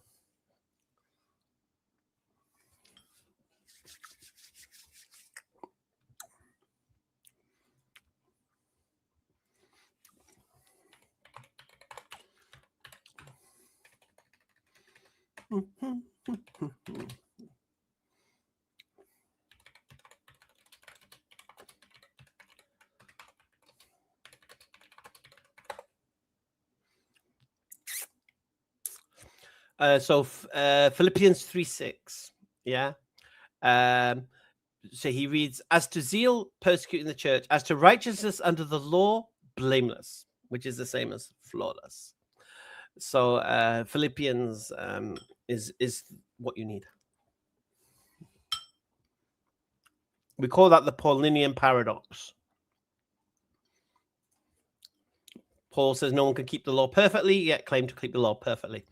Yes, Joe. What's happening, mate? Wa alaikum assalam, brother. You good? Yeah, alhamdulillah. What are you eating ice cream for, Hamza? You're not allowed to. Why not? You're not sincere, you. Sincere people don't eat ice cream, Hamza. I have no idea why he went to my ice cream. I have no idea. Because he had nowhere else to go. He ended up on your spoon in a bowl of ice cream. Honestly. You know, as soon as he said he didn't know what the Nazarite vow was, the conversation's done, man. Yeah. Because, I mean, and he didn't seem sincere enough to teach. I'm not going to lie. He was so arrogant. Yeah, it's blind faith, man. Just blind faith. You know, at least know what you stand on. Exactly. What brings you here? I was just watching. I haven't spoke to you for a while. Thought to pop in, say hello. Okay. How are you? Yeah, I'm good, mashallah. Alhamdulillah. You watching the match tonight? Yeah, why not? Yeah. You think we've got any scrap of hope of winning? I'm supporting Mexico. You traitor! You white traitor! I hate international football. I don't understand it. I don't understand how I can cheer on players that all season I've detested. I don't get it. Well, that's why for at least our generation we haven't won anything. Yeah. No, I see Declan Rice and I'm not going to go, come on, son, put a corner in. Honestly, I'm like, screw the corner up, mate. You know, I see Saka and these are not players I can get behind because all season, as a United fan, I'm looking at these guys as adversary. And then the idea that, just because it's the World Cup, I all of a sudden I like them and I want to support them. Nah, I support the Maghribis. It's hard not to watch these players and not hope that they get injured. Exactly. It's a bad thing to say, but it's true. Exactly. You want a broken leg for Declan Rice, innit? Out for the season. Yeah. One him gone and Saka. All gone. You know, I seen you being getting back out to Speaker's Corner. It's nice to see you out there again. I know. Yeah. I go as and when, not like as a regular thing, but yeah, it's a bit of a circus. Like, do you know, right? There was a few people who come for you. They were attacking you, and like verbally attacking you, talking about how you're conning people and you're taking money and this and that. And I put a little comment in the section. Obviously, it just gets lost in the comments. Yeah, but I just wanted to make it clear. I've donated to you, and whatever you spend that money on, I don't care if you go and buy a tin of beans with it. Yeah, I donated because I wanted to donate my money. I appreciate that, bro. Yeah. The thing is, though, I set up a GoFundMe for a particular reason to do a particular job, and that's what I did. I didn't set it up for a charity and use the money myself. That's how it's been played out. That I set it up for false pretense. What are you talking about? I had debt, and I raised the money for it, and people can support it or not support it. And bro, it's just proper humaza, proper backbiting is unreal. Proper gossiping. A lot of jealousy. Why should he get that money? You know what I mean? for certain. But I just want you to know, as one of those people that has donated, whatever you spend that money on, I don't care. I appreciate it. You know, you do what you do with it. You asked for it. We donated it. It was ours to give. It's not theirs to criticize. Yeah, they've even lost focus as to what the problem is, because like even Bro Haji himself, raising money for personal debt is fine. Yeah. Now it's like, oh yeah, how could you raise money for your own debt? You're like, wait a minute, that's fine. The only issue was I raised the amount, which is fine because GoFundMe advises that start with a lower amount and then you can raise it as and when. That was it, and it was used for what it was used for. Anyway, do you know what's funny as well though is you'll see the likes of Avery, you know, Mr. No Logic, and he's raising money for court fees for Mohammed Hijab and all the rest of it. You think that's all going there? You think that's bro, you don't need to do that for a bloody YouTube Counter Strike. No, you know what I mean. It's look, at the end of the day, we've got a sickness in what we do. Yeah, we think there's a problem. This is why the missionaries are fully funded and we're not. Yeah, because they won't hesitate to back their boys, just as the Jews back their people and the Christians back their people. We don't back ours. We don't back ours. You know, it's so true, man. Honestly, people need to be speaking about it more. You know, because even the likes of Ali Dawah's come under attack from other Muslims I've seen on TikTok. You know, about the Salah Plus and all the rest of it. Like, I got a Salah Plus mat for free. They sent it to me for free, and it helped me to learn to pray. And I've donated to them, and inshallah, you know, that money goes for them helping other people. But whatever they spend it on, you know, we should be supporting each other. The Ummah's got a problem. I know. Like I said, my words for that guy who's doing all this trouble causing is a parasitic gossip queen. Yeah. Honestly. Do you know there was one thing that I was watching you was talking to a woman and then a guy jumped in and then some African woman, so I don't know whether you're saying this or you see if you remember the combo, but the guy brought up John 17:5, you know. Oh yeah. Father, glorify me with the glory that I have with you before the world began. And he was using it to kind of as an argument, you know, to show that Jesus shares in this divine glory. That God possesses, and there was a few things that I don't know whether you know. You probably do know, but I just thought that I wanted to say to you in the moment. Obviously, I weren't there in the moment, but in Isaiah 42:8 and 48:11, God says that He shares His glory with no one, and He gives His glory to no one. So that glory is God's unique glory. And that's what he's claiming that Jesus is asking for in 17:5 and using it as an evidence of Jesus' divinity. Yeah. But then in John 17:22, he says the same glory that he was given, he gives to the disciples. So if Isaiah 42:8 and 48:11 says that God doesn't share that glory with anyone, but Jesus shares it with the disciples, then it can't be that divine glory. Does that make sense? Yeah, no, like I say, you know, they say, oh, Jesus forgave sins, so the disciples forgave sins, and what? This is the point. It doesn't make any sense, you know. Oh yeah, but they were given authority. Yes, so was Jesus. What? Anyway, Brother Joe, it's been a pleasure, and thank you for your kind words, and thank you for your support. It's always a pleasure. So before you go, who are you hoping wins the World Cup then? Morocco. Well, hey, not a bad shout. Egypt is still in it, aren't they? Morocco. Mo Salah. Morocco. Mazraoui. Mazraoui. He's not even with us anymore. The hatred runs still that face. The hatred runs deep, you mank. Proper. Mazraoui, captain armband. Oh God, sorry. I don't know. He had the captain's armband on when Hakimi's playing. I was shocked by that. Oh, yeah. I thought Hakimi was captain in Morocco, but it seems Mazraoui was captain in the last game.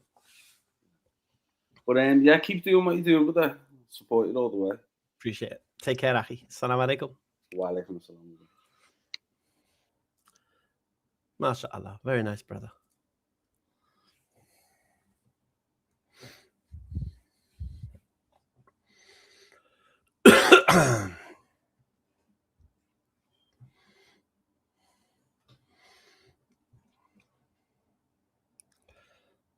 Mexico.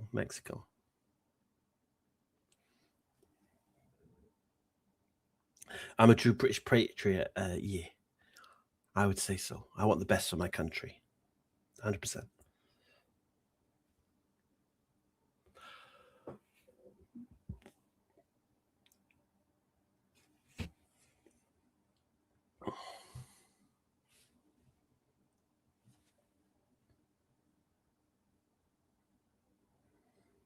I don't know why Sixtos, but your live it won't accept it.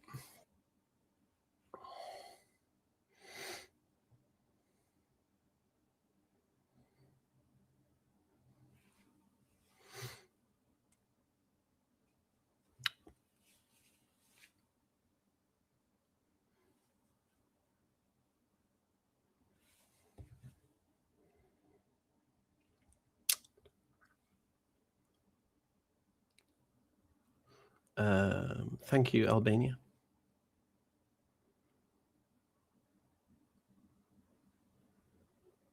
Yeah, no, we're doing the job with one hand tied behind our back. I think, mashallah, if I do 1 year in Qatar writing my books, I'll be fine, inshallah. There needs to be like a connection between, you know, the people who have the wealth and the people who have the opportunity, time, energy, and ability. Yes, mate. Why'd you lie on Paul, man? Why did I lie? I didn't lie, mate. He's talking about the law of Christ, not the law of Mosaic law. No, shut up. What are you talking about? Why didn't you read the context? You're such a manipulator, bro. Okay, what are you referring to? What are you referring to? Philippians 3:6, the verse that you quoted. Sorry? Can you read the context? Yes. Okay, so verse 1, he's talking about followers of Christ, and he's talking about the law of Christ. He's not talking about the Mosaic law. Okay, let me help you, because I don't think you understand. Again, you're low-level Christian, so I'll try to help you. I'm low level, but you didn't even take time. You're low-level, son. Anyway, go on. I'm not low level. Okay, so the first thing is, okay, in Philippians 3, he's calling the Jews dogs, so we can establish that, yeah? And he's calling them mutilators of the flesh. So we know in Philippians 3 that Paul is writing against the Jews. Agreed? He's talking to Christians in verse 1. Okay, in verse 3, furthermore, my brothers and sisters, rejoice in the Lord. Christians. Okay. I don't need you here to do what I'm doing. Okay. Go ahead, read it. Okay. Further, my brothers and sisters, rejoice in the Lord. It is no trouble for me to write the same thing to you again. It is a safeguard for you. Watch out for those dogs, those evildoers, those mutilators of the flesh. Okay, who's he talking about? The enemies of the truth. Who are these dogs, these evildoers, and the mutilators of the flesh? Who are these? They're the enemies of the truth. It could be Jews, it could be Gentiles. It doesn't matter. Do Gentiles mutilate their flesh? Gentiles are oppressors of the truth. Do they mutilate their flesh? Some of them do, yeah. Fuck off. Fuck off. Yeah, he got baked. No, he didn't get baked. Didn't get baked. You're just making stuff up on the spot, mate. It's talking about Judaism. It's talking about Jews. Mutilators of the flesh are the Jews.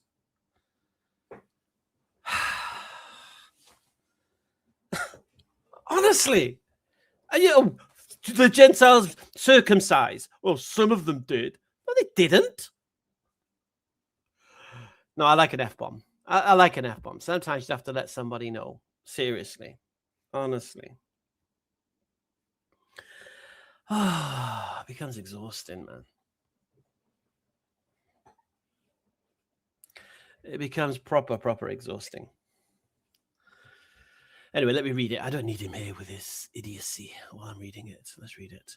Okay. For it is we who are the circumcision, so he's talking about circumcision, yeah. For it is we who are the circumcision, we who serve God by his Spirit, who boast in Christ Jesus, and who put no confidence in the flesh, circumcision.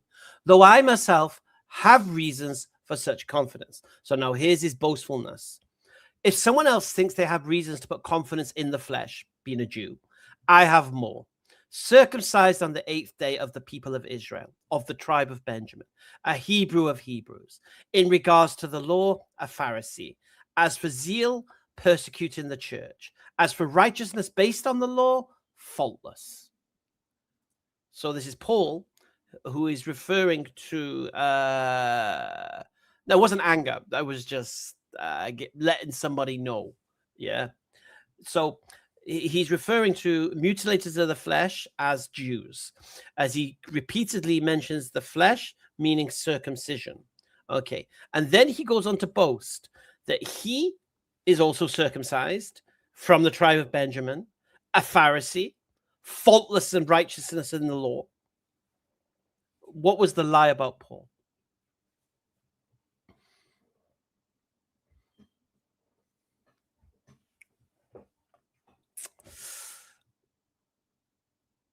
I'm not angry. It wasn't. Oh my God! It wasn't anger. It was just letting somebody know that the idiocy will not be tolerated.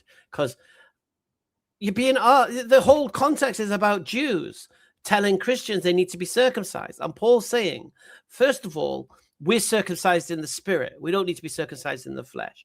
And even though circumcised in the flesh, I'm better than that. It's clear what he's doing in Philippians. Clear.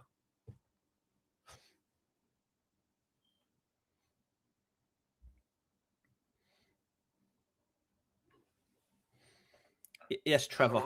I do, mate. Yeah, not bad. So I've been a Christian for about a month now. A month? Okay. I was approached by these people on my street, and they convinced me that the Bible is the Word of God. And yeah, I've been going to church every Sunday. Wow. Okay. That's why I believe the Bible is the truth. Yeah, that's it. But why? Because I'm currently reading it. I've read Matthew.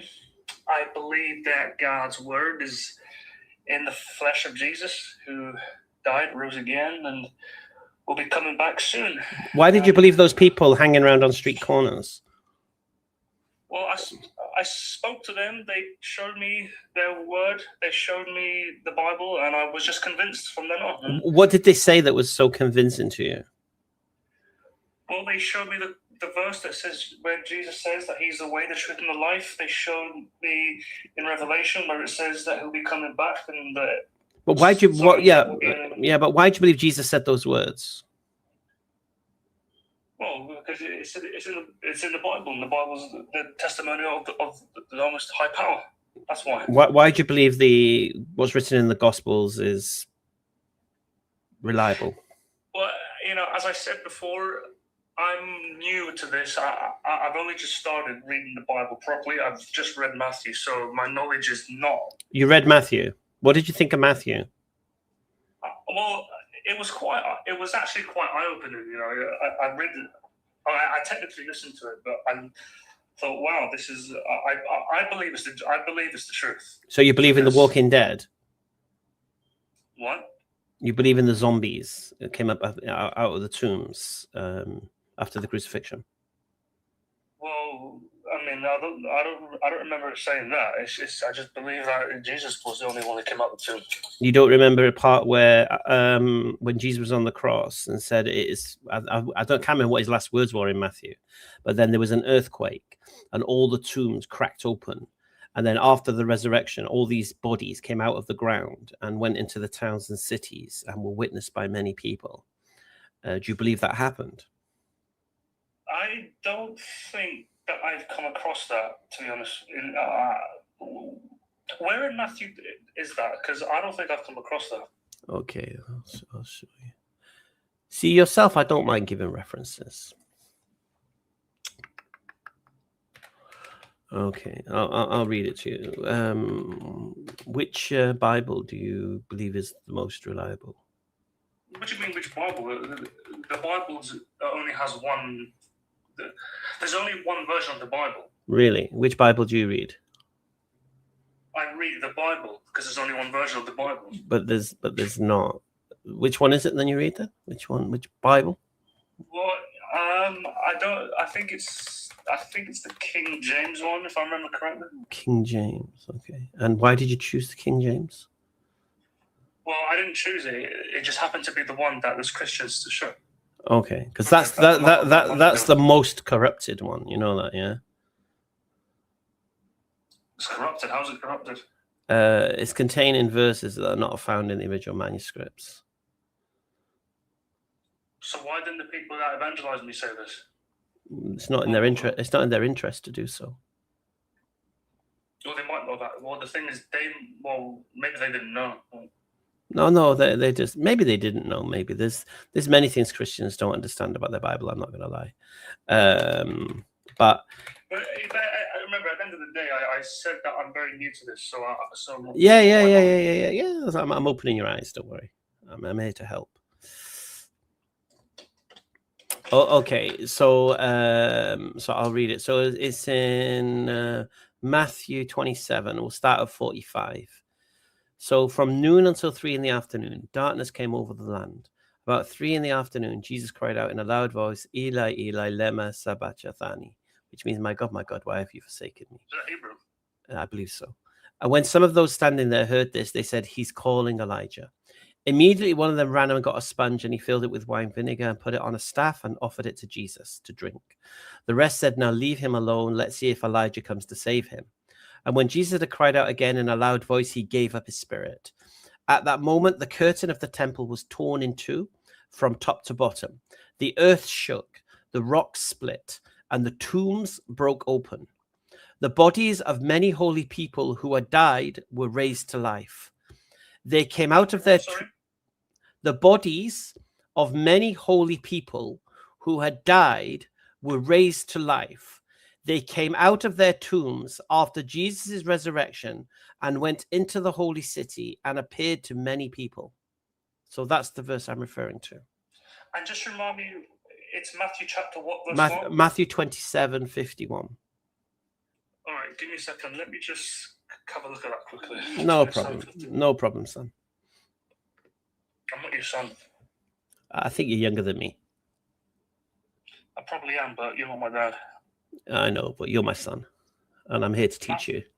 Matthew 26, verse 51. Yeah, 51. Matthew 26, verse 51. During Jesus' arrest in the garden of No, 27:51, mate. Oh, 51. At that moment, the curtain temple was torn in two. Matthew 27:51. The thick curtain of the temple was torn in two from the top, and the earth shook and the rock split. Okay, so it says the earth shook and the rock split, but it doesn't say anything about corpses coming back to life. Keep reading. Let me just get it all up. I'll go to the King James Version. I don't mind. I'm trying to find the whole verse. I tell you what, I've got a Bible on me. Let me see if I can find it now. Just read it. Keep reading. 51, 52, 53. It's not hard. No, I'm trying to, but it's not showing me the whole. Okay, this is what the King James Bible says. Jesus, when he had cried again with a loud voice, yielded up the ghost. And behold, the veil of the temple was rent in twain from the top to the bottom. And the earth did quake, and the rocks rent. And the graves were opened, and many bodies of the saints which slept arose, and came out of the graves after his resurrection, and went into the holy city, and appeared unto many. That's the King James Version. It doesn't really change much. All right.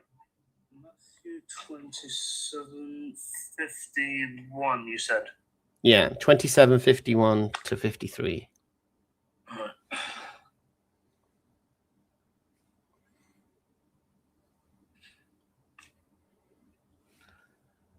And behold, the veil of the temple. And behold, the veil of the temple was. I've got dyslexia, just give me a minute. And behold, the veil of the temple in twain, from the top to the bottom, and the earth did quake, and the rocks rent.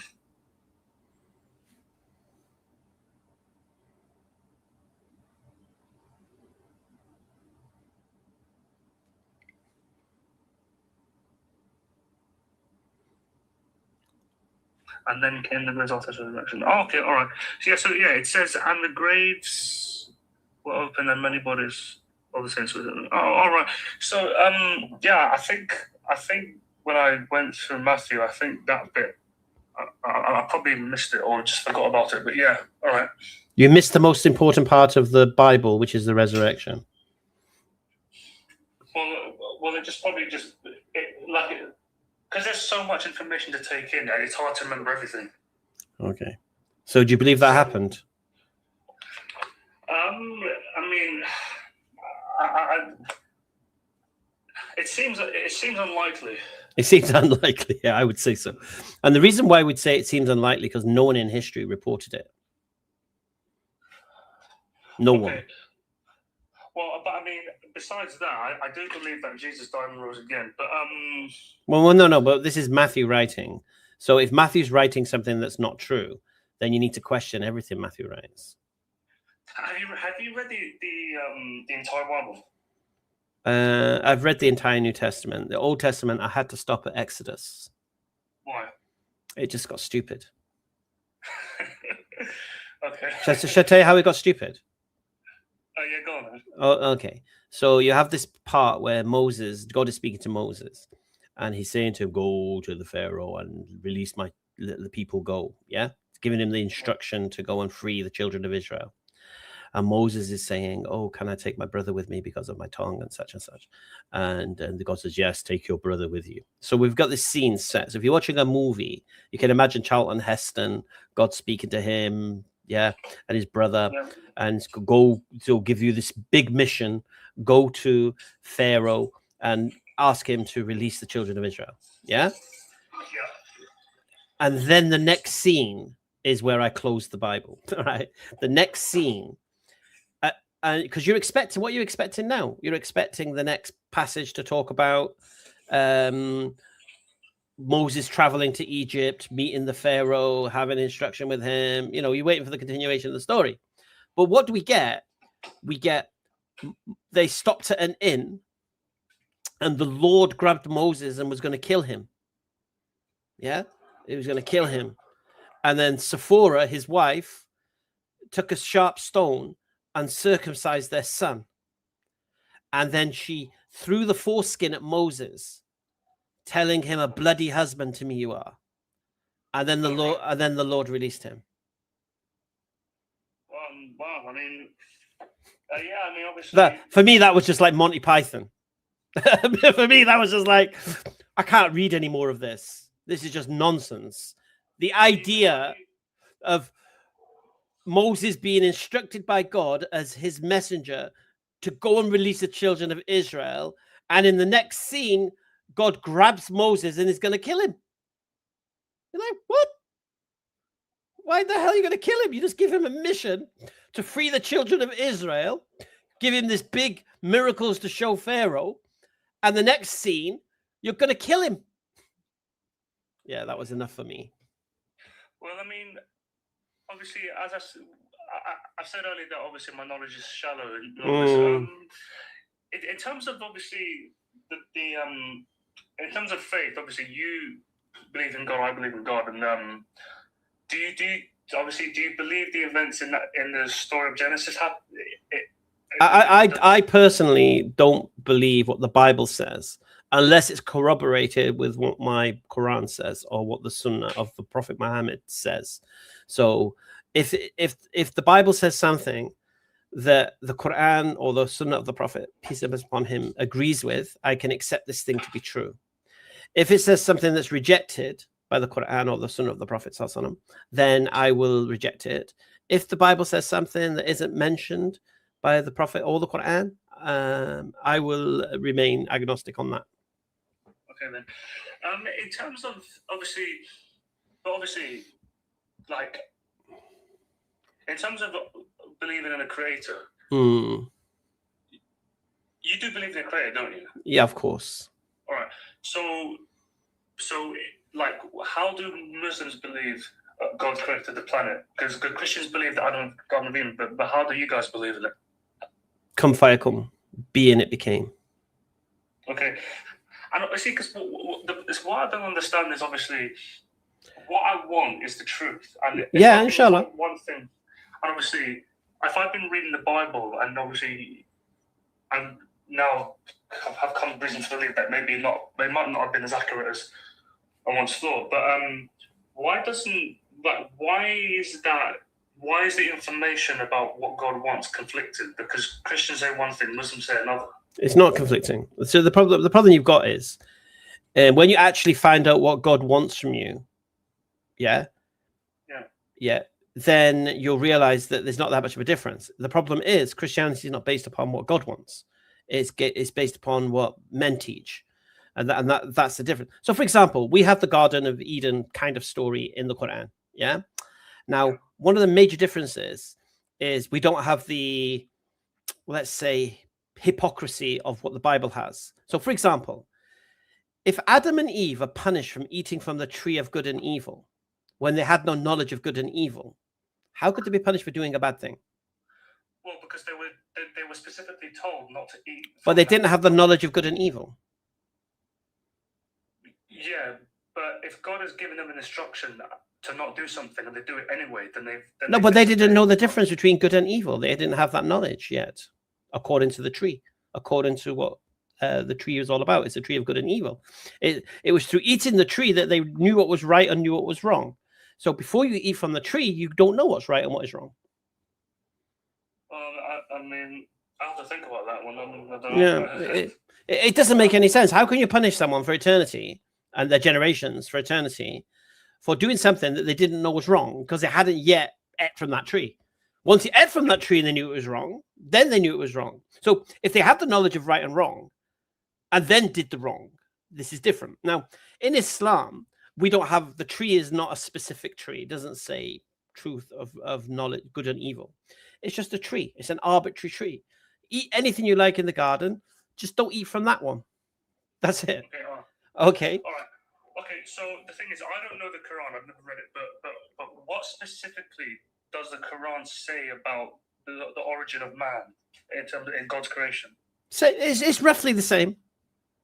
Okay. So are Adam and Eve mentioned in the Quran?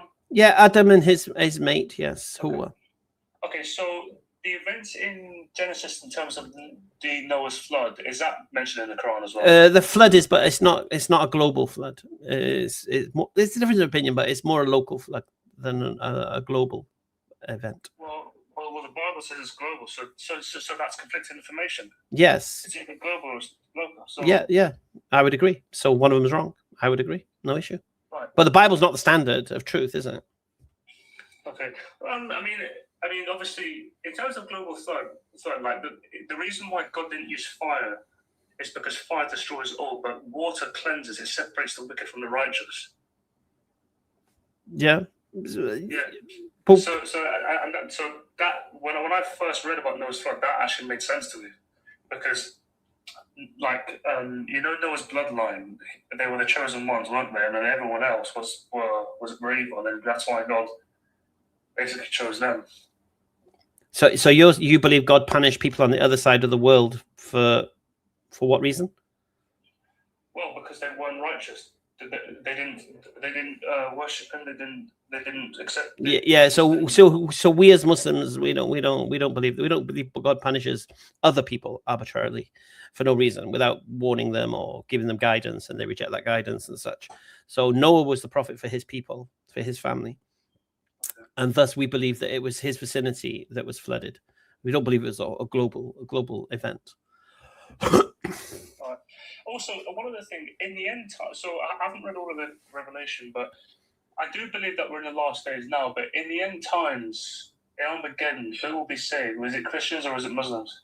Or is it both? So we believe when Jesus returns, the Christians will become Muslims, because Jesus will tell them, I'm not who you think I am. I'm not a God. I'm just a prophet. And Allah is the one I submit to. So we believe the Christians will become Muslims at that time. And the Jews will recognize the Antichrist as their Messiah. And well, I don't even know who to believe at this point. But I don't know. Islam is just the truth, dude.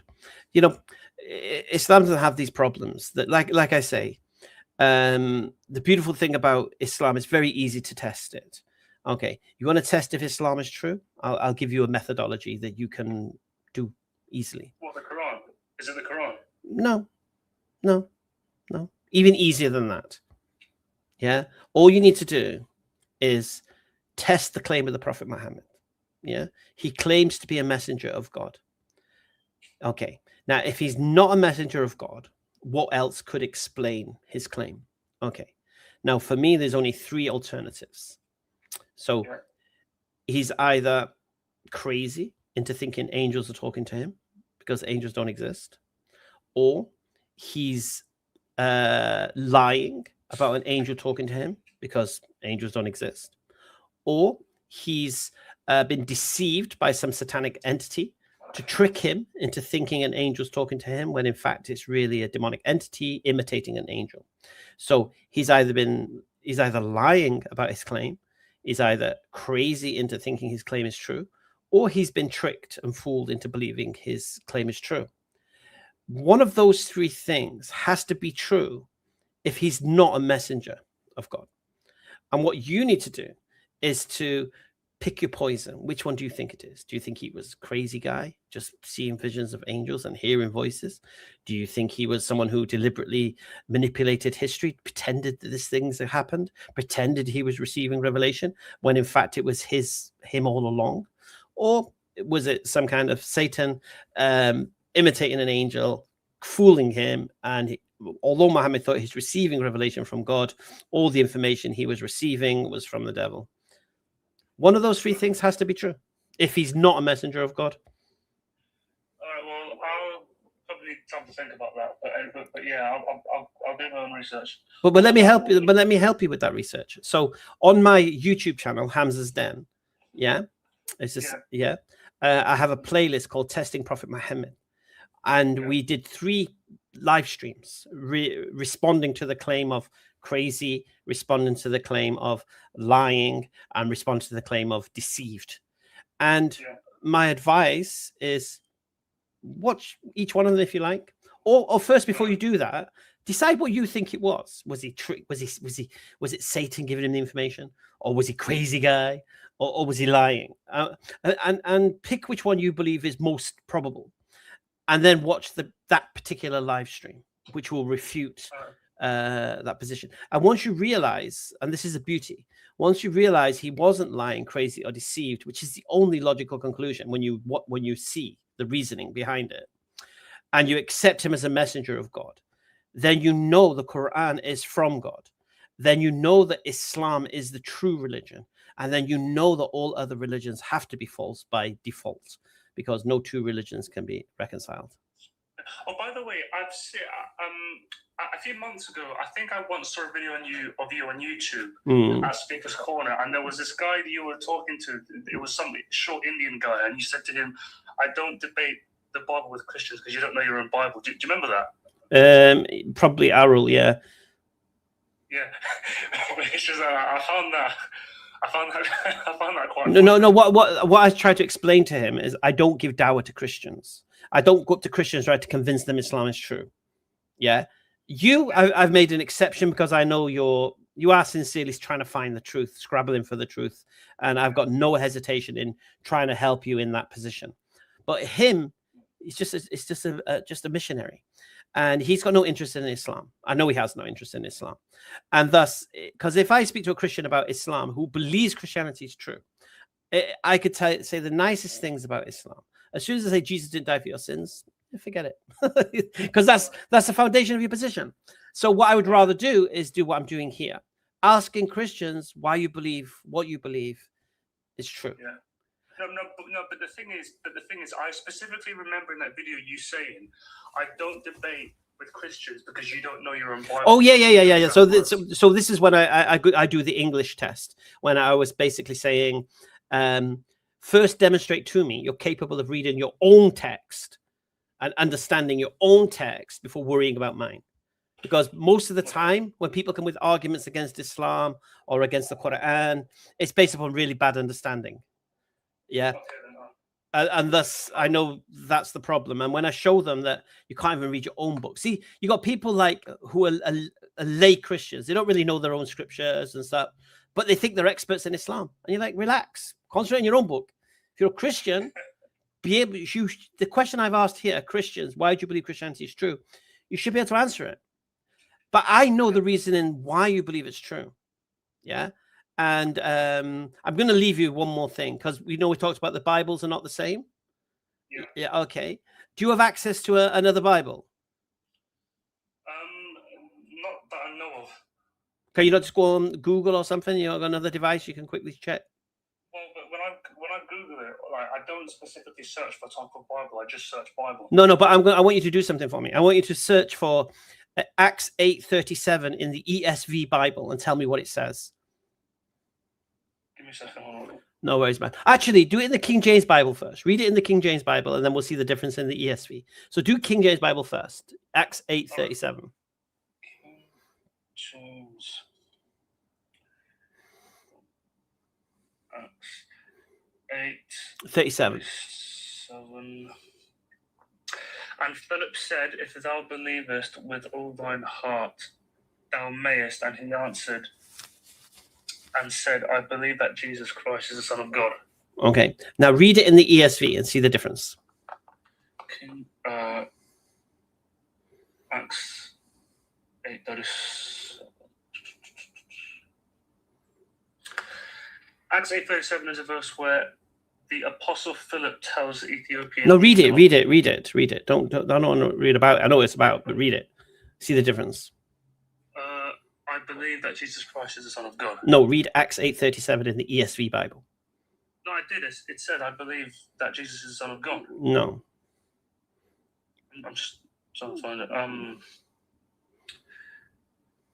If you believe with all your heart, you may. The Enoch answered, "I believe that Jesus is the Acts Son of God." 8:37 in the ESV Bible. Make sure you're looking at the right thing. You need to press search when you go to ESV. So go to ESV and then search it and switch it to ESV. ESV.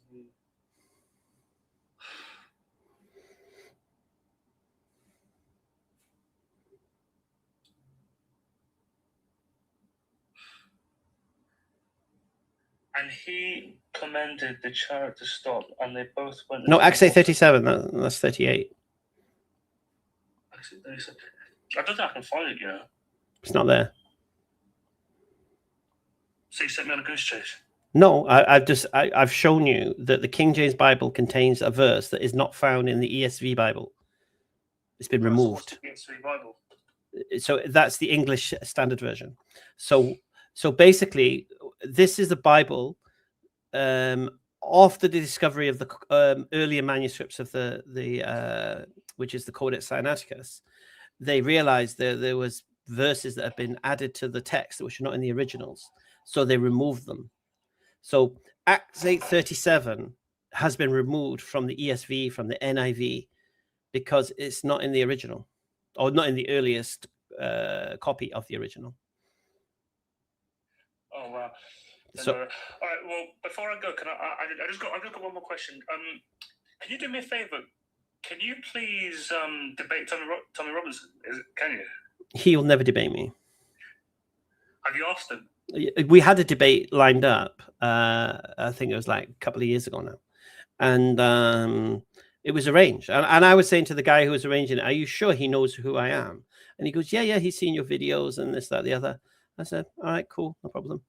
And then I was going to go with Muhammad Ali, Muslim Lantern. So it's going to be me and him. I said, Tommy can bring somebody who he likes. And it was arranged. And then the next thing you know, I'm messaging this Instagram guy saying, "So what's happening? When is it?" He goes, I don't know. He's not responding. And then I kept messaging him, and he said, "It's like he's fell off a cliff. He's just disappeared. He's not responding." And I said to him, "Look, this guy will never debate me because his people won't allow him to get into a room with me. You understand? Because I'll expose him from what he is. So they'll never let him do it. I'll happily sit down. I don't need to have a debate with him. I'll sit and have a coffee with him, no problem, and hear him out." Okay. You know what I mean? Well, obviously, I'm not really a fan of him. You see, with him, like, I'm kind of neutral because sometimes he talks sense and sometimes he talks crap. But his argument is that I can't say this without laughing, but he says in the UK that young girls are being raped by gangs of Pakistani men, and the Quran allows them to do that. So this is the problem. I'll tell you the problem Tommy has, right? Tommy wants his cake and eat it, right? So Tommy wants his cake and eat it, and I'll explain why. So It was what, sir? he wants his cake and eat it. So he wants to have a beautiful looking cake and at the same time eat it as well and still look beautiful. It's not going to happen. Okay. So here's the thing about Tommy. He makes this thing. It's not about Muslims. I grew up with Muslims in Luton. Some of my best mates were Muslims, blah, blah, blah, blah, blah. It's the political ideology of Islam, which is the problem. So he makes this claim. It's not Muslims who are the problem. They're just victims of their political ideology, which is Islam. Yeah. So they're victims of their beliefs. Okay. So this is the first thing Tommy says. And you're like, okay, fair enough. If that's what if you think Islam is so bad, and then you think Muslims are behaving the way they are because of their teachings, okay, that's fine. Okay. But then when it comes to this grooming gang business, this has got nothing to do with Islam. Islam prohibits such action, free sex, plying girls with alcohol. You know, in Islam, under Sharia, these people would be executed. Okay. So it's the opposite here. Now, it's Muslims who are the problem here. Yeah. These Pakistani Muslims, whatever it may be. But it's got nothing to do with Islam. So on one aspect, he's saying it's not Muslims who are the problem, it's Islam. But then in the grooming gangs, it's not Islam, it's Muslim. Well, which is it then, Tommy? Is it all of them? Is it everyone? Which is it? Right? Now, the problem you have with the grooming gangs, and it's a bit a pill to swallow, but those Muslims, clearly Islam doesn't teach these actions. Therefore, it's Western disease of free sex, alcohol, that they've been infected with. So it's not a Muslim being a victim of Islam. It's a Muslim being a victim of the West and free values and having girlfriends and having access to alcohol and such. This is the problem here. And the problem, again, isn't necessarily the predators, because the predators are the predators. Predators are going to prey on the weak and the vulnerable. That's what predators do. How can 1,400 girls be neglected in Rotherham by the people who are supposed to care for them? Why are these young English girls in the 21st century thrown to the streets? Why? Why are they in care? Why are they in care homes? Well, maybe they come from broken families. Maybe their parents are alcoholics. Subhanallah. So here's the thing, you see. What's caused them into being care homes? This is the problem. This is what should have been a report done, an investigation done on. Why are all these girls in care homes, man? What's going on in England? Why are we not caring about our daughters? Yeah, and they ply this tripe that, oh, because they see these white girls as lower, as trash compared to Muslim girls. No, it's because the white girls are accessible.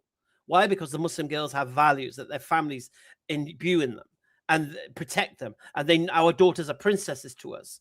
But why are these white English girls on the streets, roaming here, roaming there, trying to find a bit of love? It is tragic. And that's what the investigation, that's what the report should be about. Why are all these girls in care? But no, a predator is a predator. He's going to prey on the weak. He's going to prey on the vulnerable. Why are these girls vulnerable? Why is Tommy asking this question? What's going on, English men? Yeah, patriots, care about the women and girls. Why are all your girls in flipping care homes? Why you don't care about that? No one seems to care about that. Yeah, and you see, the thing is, I would actually find it very, very, very entertaining to watch you and him have a discussion. They would never allow him in a room with me because I speak too much sense. Do you know what, Tommy Robinson? If you're watching this right now, please debate Hamza, please. He would never let him, mate. I had a dream one time. Listen to this dream I had. Right, I swear down. I was walking down the street, right, and I seen Tommy on the other side of the road. Right, this is in a dream, yeah. And I'm like, Tommy, and he carried on walking, and I was like, hey. So I turned around and tried to catch up with him. Next thing I had these two goons, these two English lads. Like, oh, what do you want? What do you want with him? I'm like, I just want to have a conversation with him, man. I want a cup of coffee. Well, why? I said, just have a cup. It's a dream, remember? It's just a dream, yeah. So they said, all right. So they went and spoke to him. He said, yeah, we'll have a conversation. All right. I was like, oh, brilliant, right? So we went to this kind of room, yeah. But before, and this is what he said to me: before we have a conversation, though, I need you to sign this legal documents. these legal documents to show, you can't disclose information and this, that, the other, whatever. And I'm like, yeah, cool. I don't need this to be broadcast. I just want to have a conversation with you. So I sat in this room, because right, my solicitor is going to call and listen to the conversation and answer the questions, right? And he was asking me these questions over this phone, right? My dream. It was a dream, remember? And he's asking me, and before I could have a conversation with Tommy, I had to answer these questions, right? So he's asking me these questions, and he asked me, said, "Oh, yeah, but what is it in Welsh?" Something like that. What is it in Welsh? I'm like, I don't know. I don't read Welsh. He goes, yeah, but you need to answer that first. I'm like, but I can't read Welsh. And he kept asking this question, right? I'm like, oh, I can't read it. And then I woke up. And I was gutted. I was like, oh, bloody hell. I was going to have a debate with Tommy in my dream, man.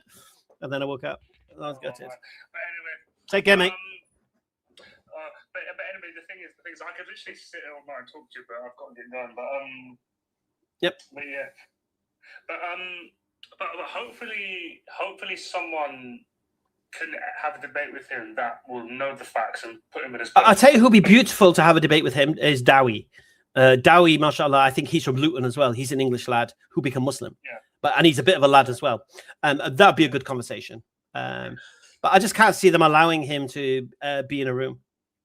Also, by the way, do you know one thing that Tom Robinson believes that also Muslims believe as well? Like, nowadays where there's this whole gender stuff in schools and kids are told they can be whatever they want to be. Like, Tom Robinson's actually against that, and so are Muslims. So that's, do you not think that's common ground? Look, he makes his money from his hatred of Islam and his demonization of Islam. From his 2 Unite the Kingdom marches that he blagged everyone. It's about immigration, it's about protecting the girls, protecting the women. And then we have these freak shows on stage, just anti-Islam, tearing up flags. And... No, but also, if you remember right, in 2015, there were these Muslim parents taking their kids out of schools in Birmingham because they were being taught about same-sex marriage and stuff. And Tommy Robinson went up to Birmingham and he supported them. And he said, no, like... Yeah. He has his fits and starts, but we know his agenda. There's a difference because obviously he said... There's a reason why he's called Tel Aviv Tommy. Why? Because he takes the shackle. Why? But can you at least acknowledge the point that kids at school should not be told about that sort of same-sex marriage and about gender-affirming care and that kind of stuff? Like, because that's something that you're against, aren't you? British values, isn't it? Yeah. And Muslim values as well. Yeah, but that's British values, isn't it? You know what I mean? I would rather than teach in school, don't drink alcohol, don't have sex outside of marriage. I would rather than teach these things. Yeah, but do you think it's okay for kids at school to be told they can be whatever gender they want to be? I don't think it's okay for kids at school to be told they can have boyfriends and girlfriends. So exactly. So Tommy Robinson's against that. So is that? He's not against boys and girls being girlfriend and boyfriend. He's not against alcohol. What are you talking about? I'm talking about kids at school. Yeah, but I'm talking about bigger issues. Yeah, but I'm talking about bigger issues. That's a minority thing. Alcohol is a poison in society. Free sex is a problem in society. Therefore, they're bigger issues than somebody who thinks he's a boy or a girl. Okay. Well, I mean, but it is something that has to be dealt with. I mean, like British values, mate. British values. When you say British values, what do you mean by that? I don't get your point. Well, this is the British values, isn't it? This is man can marry a man, woman can marry a woman. You're happy with it. Men can adopt babies and stuff. British values, mate. Well, but and Tom Robinson is anyway. We're going around in circles. We're going around in circles. Well, we've got in a straight line, mate. We just exposed hypocrisy. That's all. Okay, all right. All right then. But hopefully, yeah. But I mean, there's many Tom Robinson supporters that you could debate at Speaker's Corner, because I saw this other guy debating one of them on YouTube. So, who are you on about? Danny Tomo? No, Smart Jonah. I saw him debating with Tom Robinson. Yeah, Danny Tomo. Yeah, he's clueless as well. Do you know what, Hamza? Can you do stand-up comedy, please? Because you're actually really funny. Take care, my man. Take care.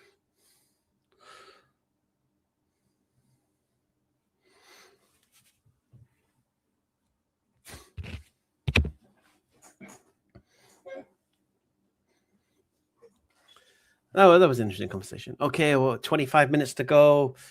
Then we're going to watch Mexico, England. So we'll end the live. I'm not going to do it live. I'm going to go. Yeah, it was a nice conversation, Johnny. It was. I think he had. Why is the comments on the screen? I don't understand why they're on stage. They don't need to be there. They're there. What does that serve? It's at 2 a.m. 2 a.m. It's 1 a.m. Isn't it? They haven't changed the time.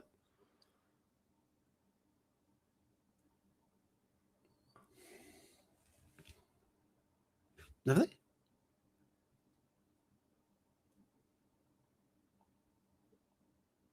Oh, it's delayed an hour. Oh, wow. Is it because of the lightning? No, someone says it's been delayed. Really?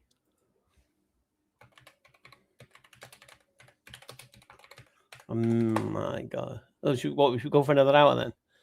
Yeah, England match against Mexico has been delayed due to adverse weather conditions, specifically a lightning storm in Mexico City. The match was originally scheduled to start at 6 p.m. local time, but has been rescheduled to begin at 7 p.m. local time. FIFA's safety protocols require that lightning within 8 miles of the stadium, and the match will resume only after a 30-minute lightning-free period. That is not going to be. Is it going to kick off at 2 a.m. then? I don't know.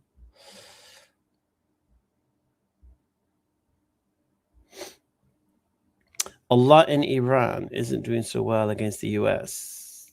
What are you on about? Iran won the war. Do you honestly think Iran were defeated by the US? remind me of the victory the US achieved. Did they do regime change? What did they do? Nobody did anything, did they? Didn't they get the Straits of Hormuz opened the same way it was already? Mm-hmm.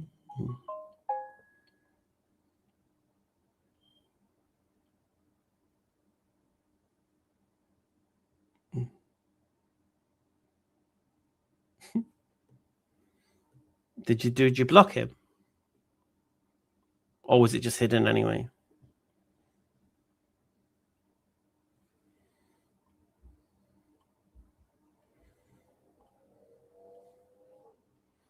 Yeah.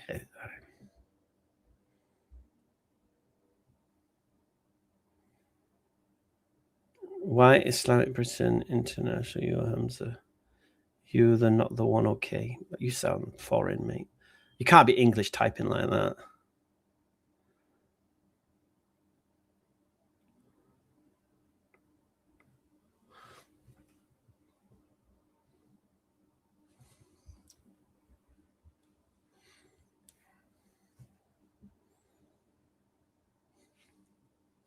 I'd scheduled to finish at 2. I'm still going to finish it. I'm still going to finish at 2, I think. But we've done a good 3 hours. I think it's been all right. And I'm getting hot, and I'm going to have to put my fan on now to annoy everyone.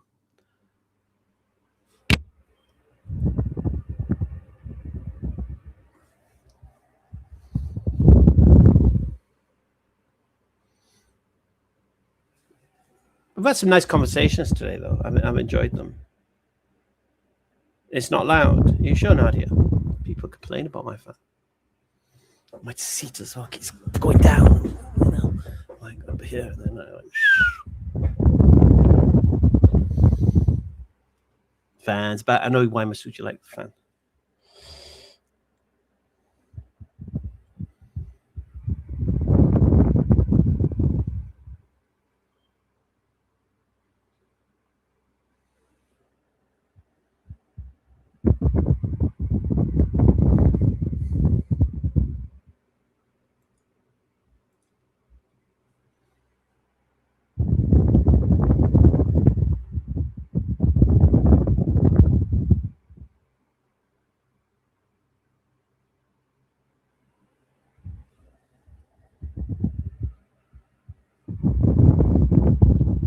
So we've got another 25 minutes for anybody who wants to jump on.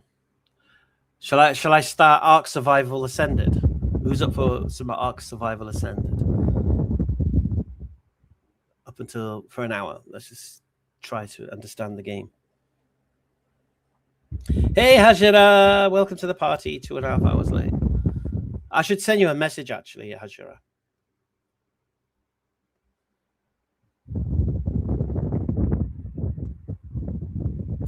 You can't block the smokeless fire. We can do it. We can do it. Actually, maybe don't block him. Maybe just time him out. Probably, I think timing out might be better.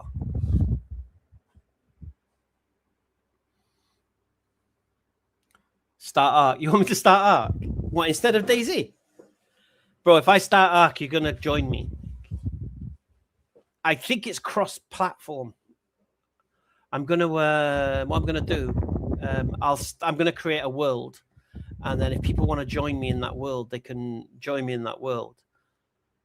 And maybe in the future we could split up into groups and battle each other. But for now, it'll just be like a joint co-op effort to beat the game. We'll start with the island map and we'll move through.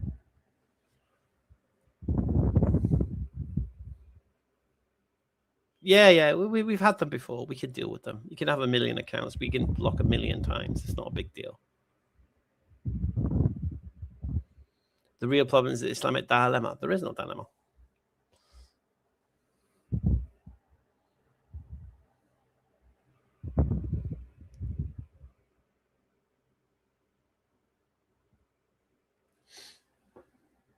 Just be on your toes, Aram. Just as soon as you see him, you know who he is.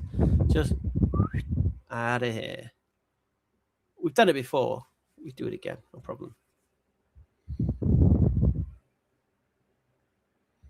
No, there's no dilemma. No, there's no dilemma.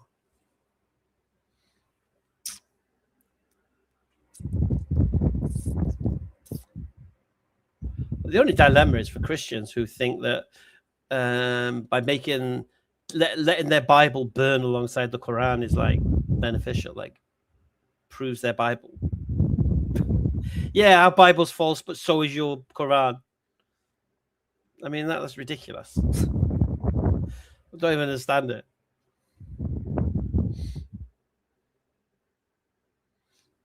I really don't understand the logic of it.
Yes, man. السلام عليكم ورحمة الله وبركاته. وعليكم السلام ورحمة الله وبركاته. كيف حالك أخي؟ أنا بخير والحمد لله. الحمد لله أخي. I know you want the Christians here. I'm gonna get off. What do you call? As a Muslim brother, I have a right to say something to you. I've seen few things on social media, especially on TikTok, where we Muslims are challenging Christians and non-Muslim denominations or religions. Since you already know that we're in the end of times, I don't know if you can hear me. Try your best to be respectful. Try your best to bring the da'wah into the most respectful manner. Allah is watching us. What you're doing is a great job. Don't fumble the bag. Don't let anyone rage bait you or gaslight you. You're doing this for the sake of Allah. There's a lot of sheikhs out there on social media, but they're losing their cool and they're not inviting other Muslims to when other Muslims realize that or see that they're going off track, They dropped them too, so I hope you don't become that person. Invite everybody with love. That's all I needed to say. Okay. Jazakallah khair, bro. Assalamu alaikum. Brother.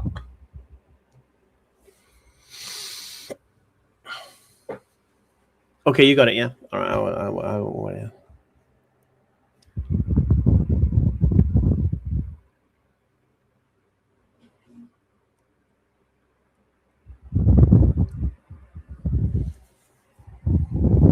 So what you say, guys? You fancy some Ark Survival Ascended? Although I think you need a strong PC for it, or I think console. Yeah, I think it's cross-platform. But when you see me playing it, you'll fall in love with the game because it truly is majestic, and but it's proper survival, but you kind of level up, you get a skill tree, you get better clothing and items and base building, and then you go from thatch to wood to stone to metal. You tame stronger and tougher dinosaurs. It's really cool.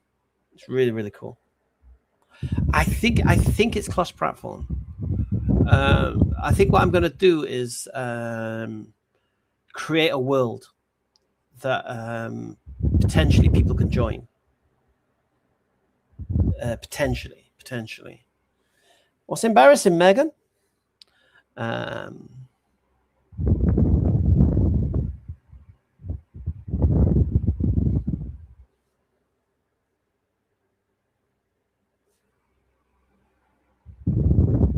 Yep, train your dino.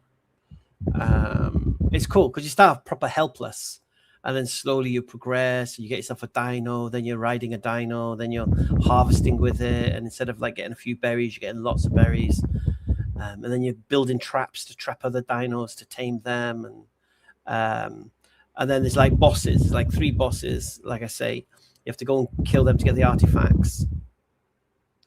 And then after that, you need to fight the final boss. And then once you fight the final boss, then you'll ascend to the next map. So you start on the island, I think, and then you progress to the next one.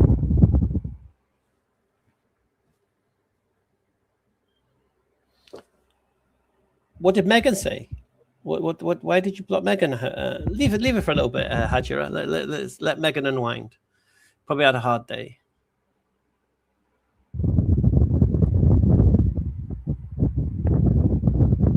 This guy on YouTube that designs super simple but crazy effective trap. I'm really good at making traps. My favorite one was the Giga Trap, where you put like 5 metal gates, so 2 metal gates, and a metal gate with a bear trap, big, giant bear trap in the middle, and then you aggro the Giga on your RG, and then you get the Giga to chase you, and then you run into you fly through the gates, and the Giga follows you, and then it gets bear trapped for like a minute, I think it is, and then you jump off your RG, run around, and then build another gate behind it, so it's trapped, and then you just.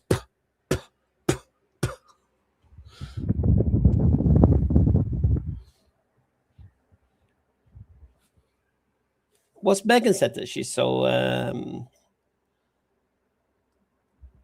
is she being really toxic? I thought she just said embarrassing. I didn't see anything else.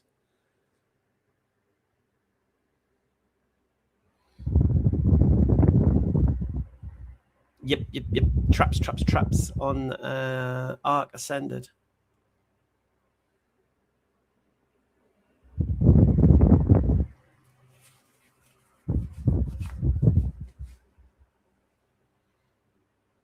Megan is somebody on TikTok that we've blocked for some reason, but I'm not sure why.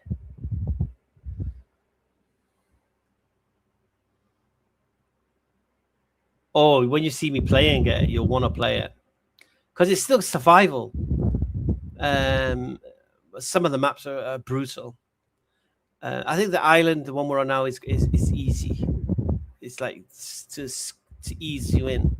But we gotta like train. We gotta tame dinosaurs, breed them, get the high stats, so then we can go on a boss fight with them.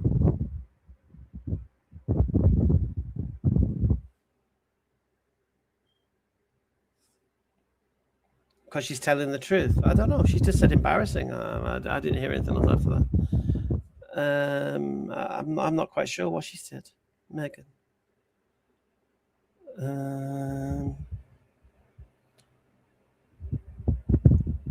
Hajira, what did she say? Why did you put up Megan? I wanted to know what was embarrassing.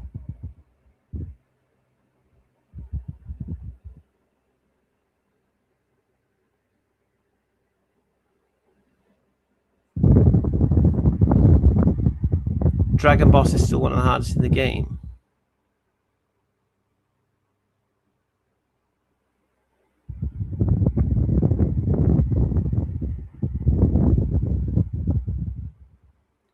No, so it is a single player survival game, but I'm going to make it as a world. So if other people want to join me to co-op and help, then they can. I'll be starting it on my own. If somebody wants to come and join, the more the merrier. No problem. It's easier, obviously, with more people.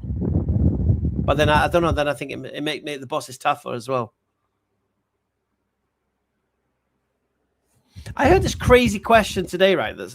That stumped a Muslim, and I want to know.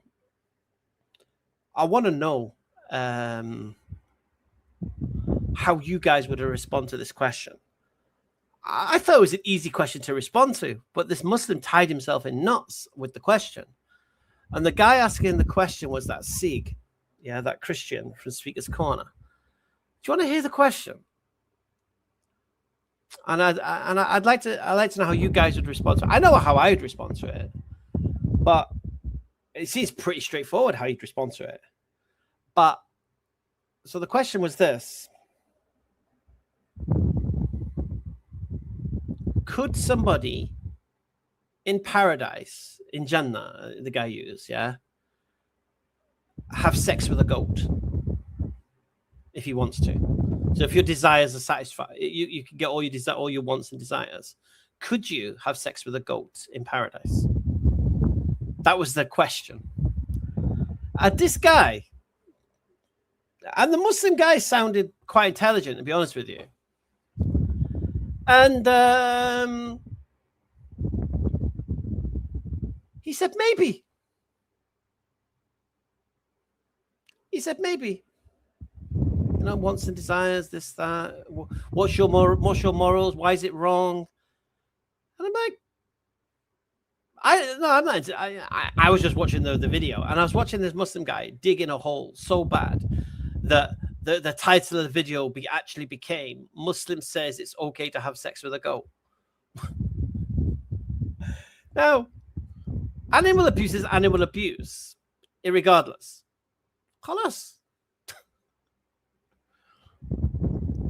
It's like, can you abuse animals in paradise? Is basically what you're asking. The questions you're asking. No.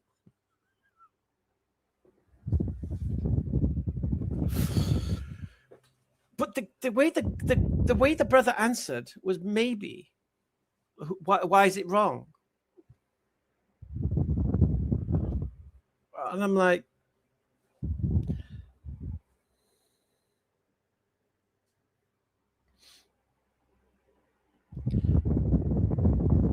yeah. Would God allow you to have sex with a goat? Because in Jannah, you're going to have your heart's desire. So if you wanted to have sex with a goat, could you have sex with a goat in paradise?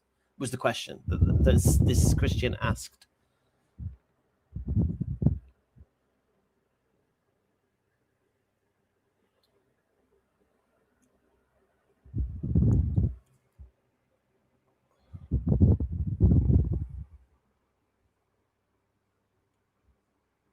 No, that was not my question. It was. I was. Assalamu alaikum, brother. Wa alaikum salam.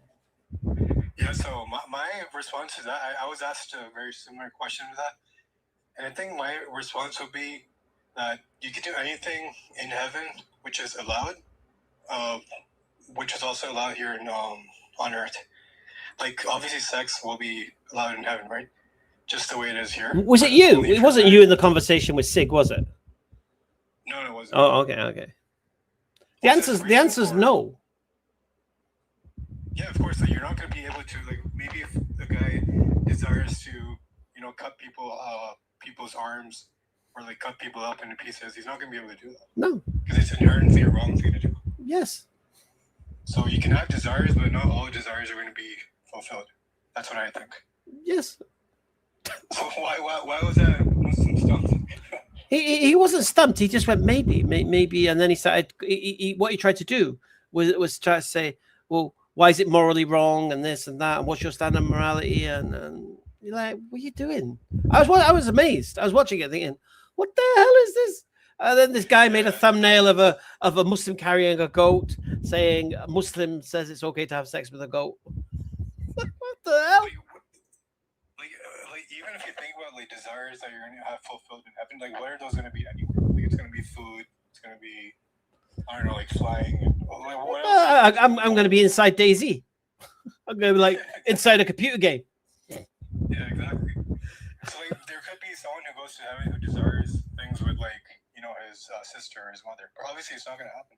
No. Because there's some things that are inherently wrong, and maybe that's not going to be your desire anymore.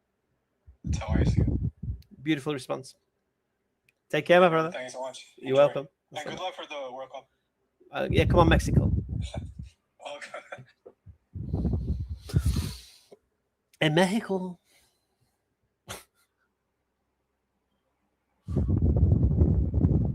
I couldn't believe the knots this brother tied himself in, and then it went all philosophical, and then it was all philosophical jargon. I'm like, just say no.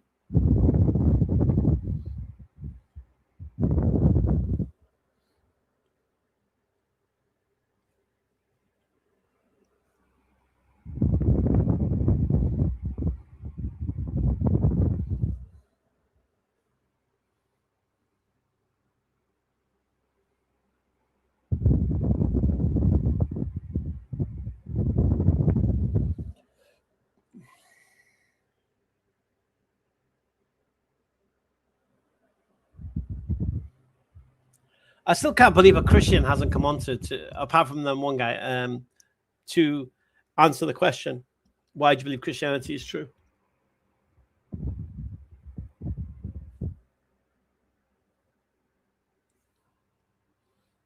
My heart wants Morocco to win the World Cup. I love the Moroccans. I love the way they were in Qatar. I love the way they sing about Palestine. MashaAllah.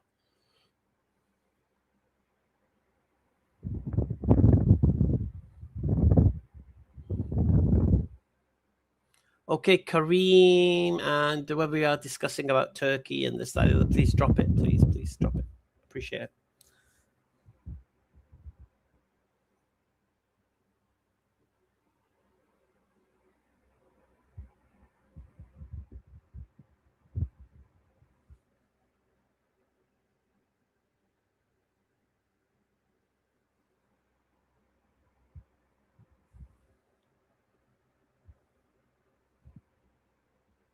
Okay, it's been 5 more minutes. It's been 3 hours. I think I'll end the stream then, and I think I might jump on Ark Survival Ascended for like 30-40 minutes, just to get a taster.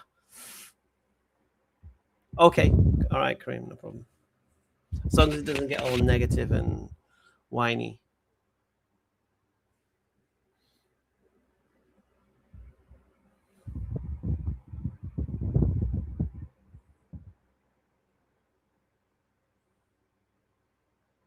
Ascended is the new one. Ascended is the new one. It's like use the Unreal Engine. The graphics are just out of this world. I've just forgotten how to play the game. I mean, and when I say I've forgotten how to play the game, I can't remember. Did I use the controller? Does my controller still work? Okay, but I think I'm going to use because I've been playing DayZ with key and mouse. I think I'm going to use key and mouse on the thingy one. but I forgot how to do anything. But I'll pick it up. But it's fun. It's like the brother said, Aozone said, it's really fun early game when you can't do anything and you're like a victim of everything. The only thing you can beat up is dodos. I mean, pass by.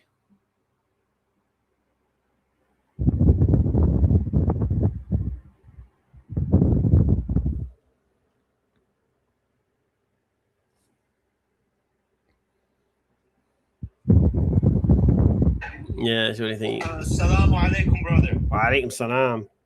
Wallah, first of all, I want to say I've seen all your videos. Okay. Wallah, mashallah for that which you do. Jazakallah khair. Wallah, thank you very much. And I had some genuine questions, but it actually kind of reverts from the topic. So I don't know if you have an issue with that. It depends on your question. It depends on your questions, my brother.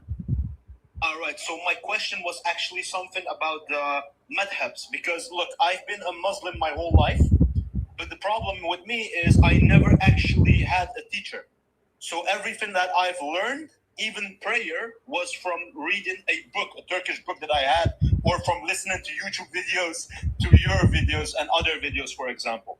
So that has been kind of a problem, and now I'm just trying to figure out what the right way is.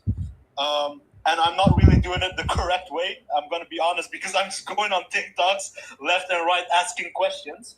And just before I came on here, I was on a TikTok with some Shia people.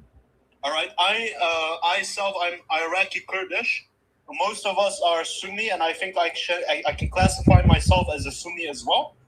But so they gave some compelling evidence, or I don't even know if I should call it evidence. We talked about the history of why Ali radiallahu anh should have been the Khalif or something like that. Yeah. All right. So sorry, I'm talking a lot, but basically they gave me some arguments with which I wanted to give you.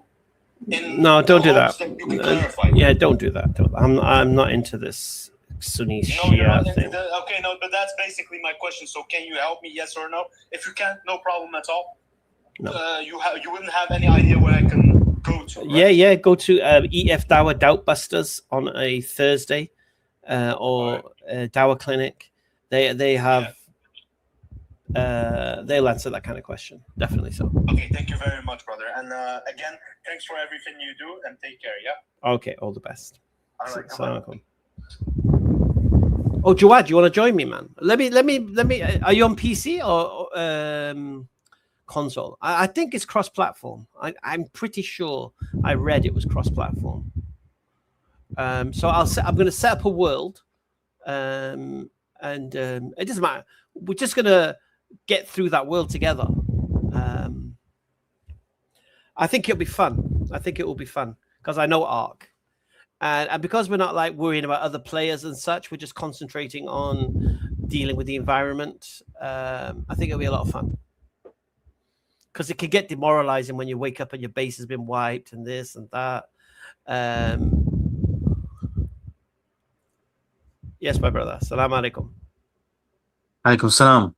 Can you hear me? Yeah, I can hear you. Yeah, so what we're doing was when you're playing? Yeah, I might jump on, like I say, for like half an hour now, just to get into a taste of it. I'm going to see whether it's cross-platform. It looks like it. I'm on the Xbox, so I'll be playing console. Yeah, I'm pretty sure it's cross-platform.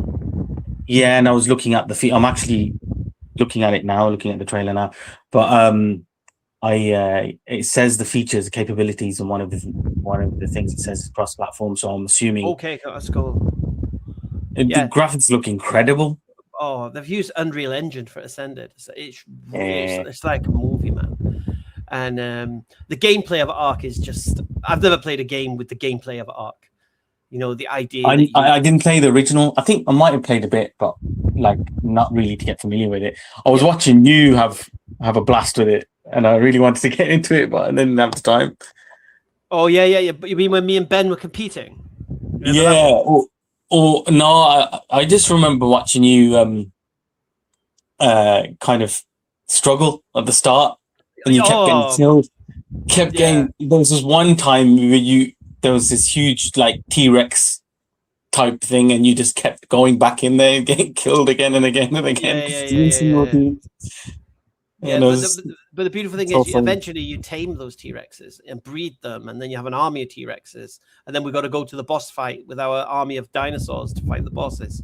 That's Wow. basically, and then you ascend to the next map. So we start with the island, and then you move on. You got I remember seeing you ascended and like you had jetpacks and you were flying around and it looked insane. yeah, that was Genesis. That's only just come out on Ascended now. That's just been released, that map. But we're going to start from scratch, and we're going to follow the storyline and see. Okay. See how, yeah, I think. So It's how do gonna I be good. sync up with you guys then? Because are you going to make announcements on your main channel, or do you have a what's it called, Discord, or how? So basically, we'll be playing on the gaming channel on the Hamza's Den Gaming Flex. I probably would set up a Discord for the players on that, and then Okay. email me for the link or something. We'll work something out how to.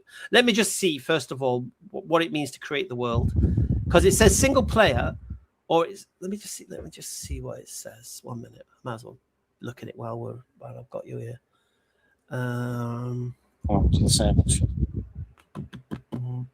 I need 170 gigs to download this thing. Bro, mine wanted 211 gig. Mad. I had It's to probably like. more on the PC, probably more on the PC, innit? Yeah, that's probably right. Yeah, I had to like uninstall, not uninstall, but uninstall basically so many games to give it access. But I freed up like 500 gig. So. Oh wow, it's installing. I've got space. Oh no, I don't. I just got the error message. Let me just see what it says now. Let me check. I think I can share. My I've screen. got 100. I need 17. I've got 135. Let me just share my screen.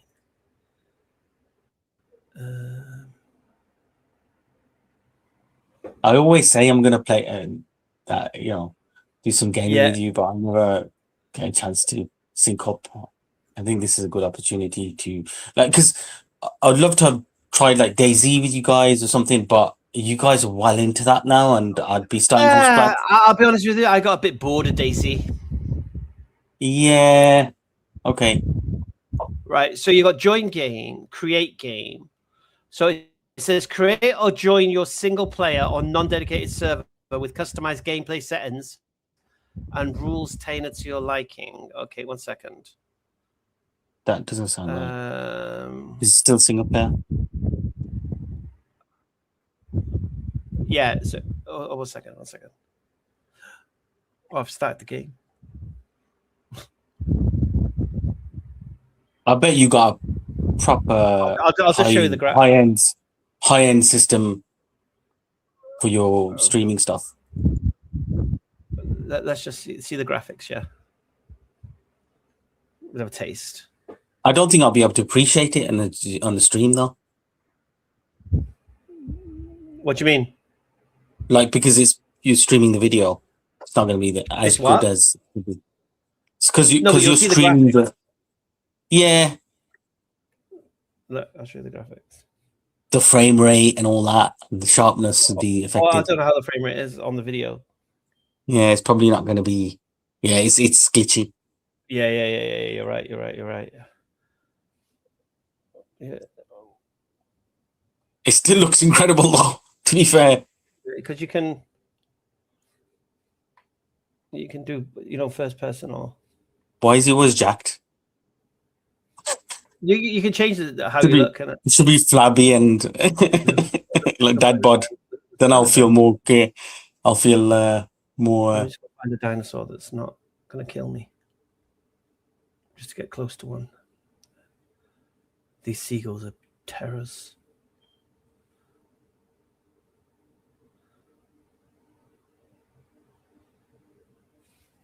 Yeah, it's true. The graphics they're okay on there, but if you look at on my PC, man, there's always some loss when going through StreamYard or. So you can tame these things. Nice.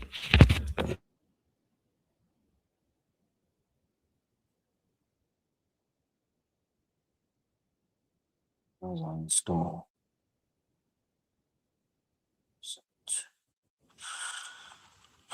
Ark Survival Ascended, yeah? Ark Survival Ascended.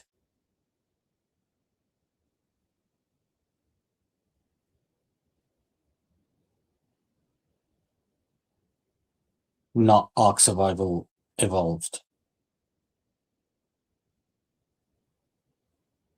There's two.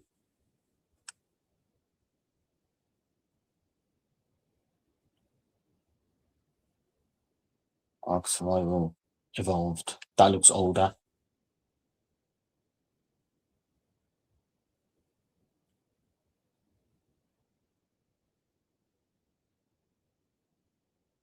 Yeah, 2017. It's not definitely not evolved. It's No, Ark Survival Ascended. Ascended is recent. Ascended is recent. Yeah. Yeah, that's 2023. Yeah.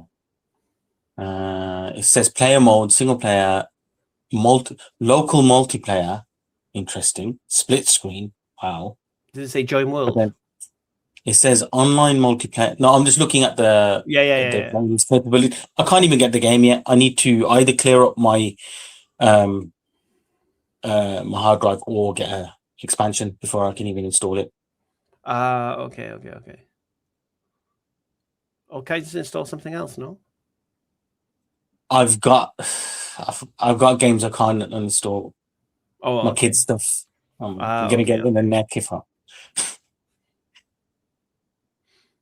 Okay then. Like I said, I'll be doing it on my gaming channel. I think I might start it tonight. I'm not sure yet. Seeing now. So I'm going to work it out. How I'm pretty sure you can create a world and people can join it because it says co-op. Yeah. Worst case scenario, you can just get a server, and we just run that server together. You know what I mean? It says online co-op. Yeah, online 2 to 4 co-op. play. Yeah. Yes. How many? It says on this it says online co-op 2 to 4, and then 2 to online 4. multiplayer 2 to 70. So I think the multiplayer one is where it's like you can join a server, like a public server. I see what you're saying. Yeah, or private server. Yeah, or that. Well, I'll let you get I'll let you get familiar with it and figure it out. Yeah. Okay, so private session multiplayer allows for private sessions with up to 8 players. Oh, there you go. Yeah, so in this is wrong, you can enjoy co-op gameplay with the following options: public multiplayer supports up to 70 players in public sessions. Private session multiplayer, that's what we'd probably do. Private session multiplayer allows private sessions for up to 8 players. You can set up your own dedicated server for more flexibility, although this may require additional setup. Because we have done that in the past. We had our own server. What we did, we had our own server, and then we split up into 2 teams. Yeah, so we had 4 on one side or 4 on the other side, and then what we said, right? We got a week. There's no PvP for a week. Yeah. So okay. So you build up, and then you kill each other. You got a week to build your You got a week to build your bases. Yeah. And then it's on, and it was a lot of fun. It was a lot of tension as well, but a lot of fun. Yeah. I always remember one time we was playing, and there's one guy playing with a really nice guy, really nice lad, and we said, right, when you come to because we were raiding a base, right, and we said, when you come down the left side, don't come down the right side because their turrets are at the right side. Come down the left side. Yeah, he brought a squadron of our RGs. Yeah, we had 10, 15 of them, right? And then all I seen on the screen was this died, this died, this died, this died, this died, this died. Like all dying. And I was like, what's going on? He goes, yeah, you said go down the right side. I said, no, we said don't go down the right side. and we got every single one of our air force was wiped out by these Oh turrets. no! But then what we did, we had, because we had a setting that there was no offline raiding. Yeah, so when someone's offline, Okay. there was like a 10-15 minute window, and then there's no offline raiding. So what we did, we we realized they'd logged off, but they'd only recently logged off. So what we did, we threw like this giant dinosaur into their base, in a cryopod. So when they logged on, as soon as they logged on, this thing just ate everything in the base, including them, right? And then they reset up somewhere else, and we found out where they set up. So what I did this time, it was very similar, but I set turrets up outside the cave entrance where they were. So I set turrets up outside the cave entrance. God! And then I threw another Giga in there. When they logged on and this Giga was there, they run out of the cave to escape the Giga into the turrets. It was such fun. It was fun, and we could potentially do something like that again if there's enough people playing. But I'll be honest with you, I forgot to play the game, so I need to relearn. Right. Well, yeah, I need to start from scratch. Yeah. So we're all going to be noobs, poncing about. I mean, I know a really good player who could join us, who was like an expert, and he can really teach you some tips and tricks. I should actually message him. Actually, I think he'd be really up for this. Okay. We played with him on some really hardcore, sweaty PvP servers. You know what I mean? And these guys just know exactly where to go, what to do, where to harvest this, where to do that, everything. You know, we might need that. Say, look, we got this boss fight. We're going to be fighting like the brood mother, which is like a giant spider. So there's a particular animal which is I can't think what it's called now.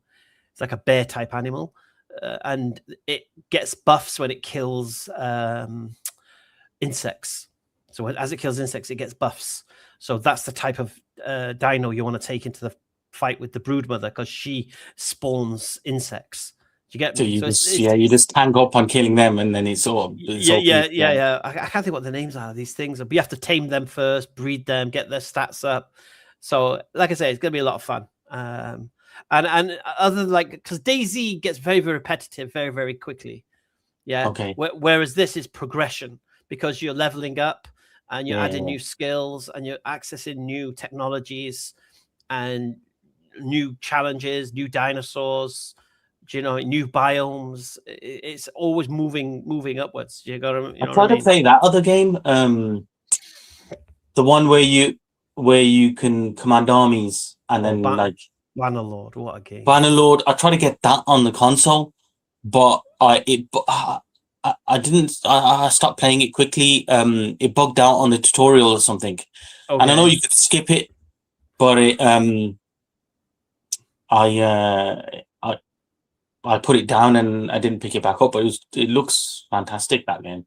Bannerlord is my favorite game, and the thing is, there's an AI mod, but I think it's only available on PC. I might be wrong. There are mods available on the console versions, but not all of them. Not all of the range of mods. I think that it goes through some type of approval, and only some mods come through. Okay, for the so game. you need the AI mod where you turn all the NPCs into people, and you could just have conversation. Did you see me when I was like saying to my wife in the game, "What's your favorite verse of the Quran?" I asked her the question, "What's your favorite verse of the Quran?" And I didn't see that. And she went into her belt and she pulled out this piece of paper and she read some surah.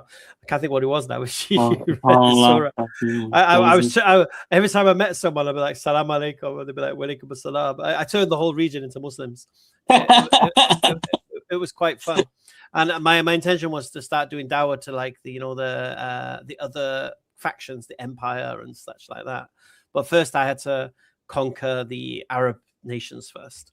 But I was saying this, at the very beginning of like the AI boom.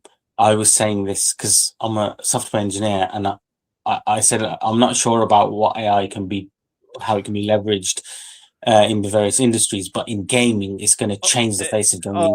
Soon, games will come out with AI included. And it's not even just because there's an example of AI included already, right? But not as in via a mod.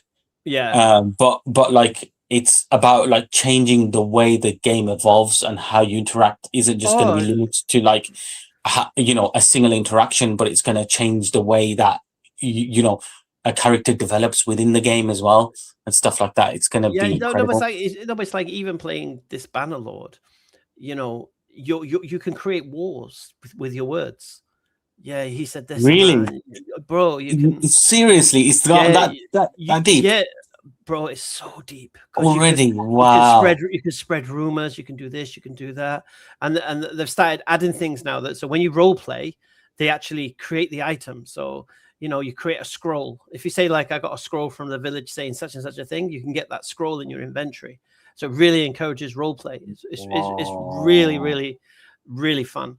I spent like the first part, like when I first started, right? I met the Sultan, yeah, and I said, "Oh, I need help. I'm new here." I just said, "I'm new here." Yeah. What do you think I am? A charity? This, that, the other.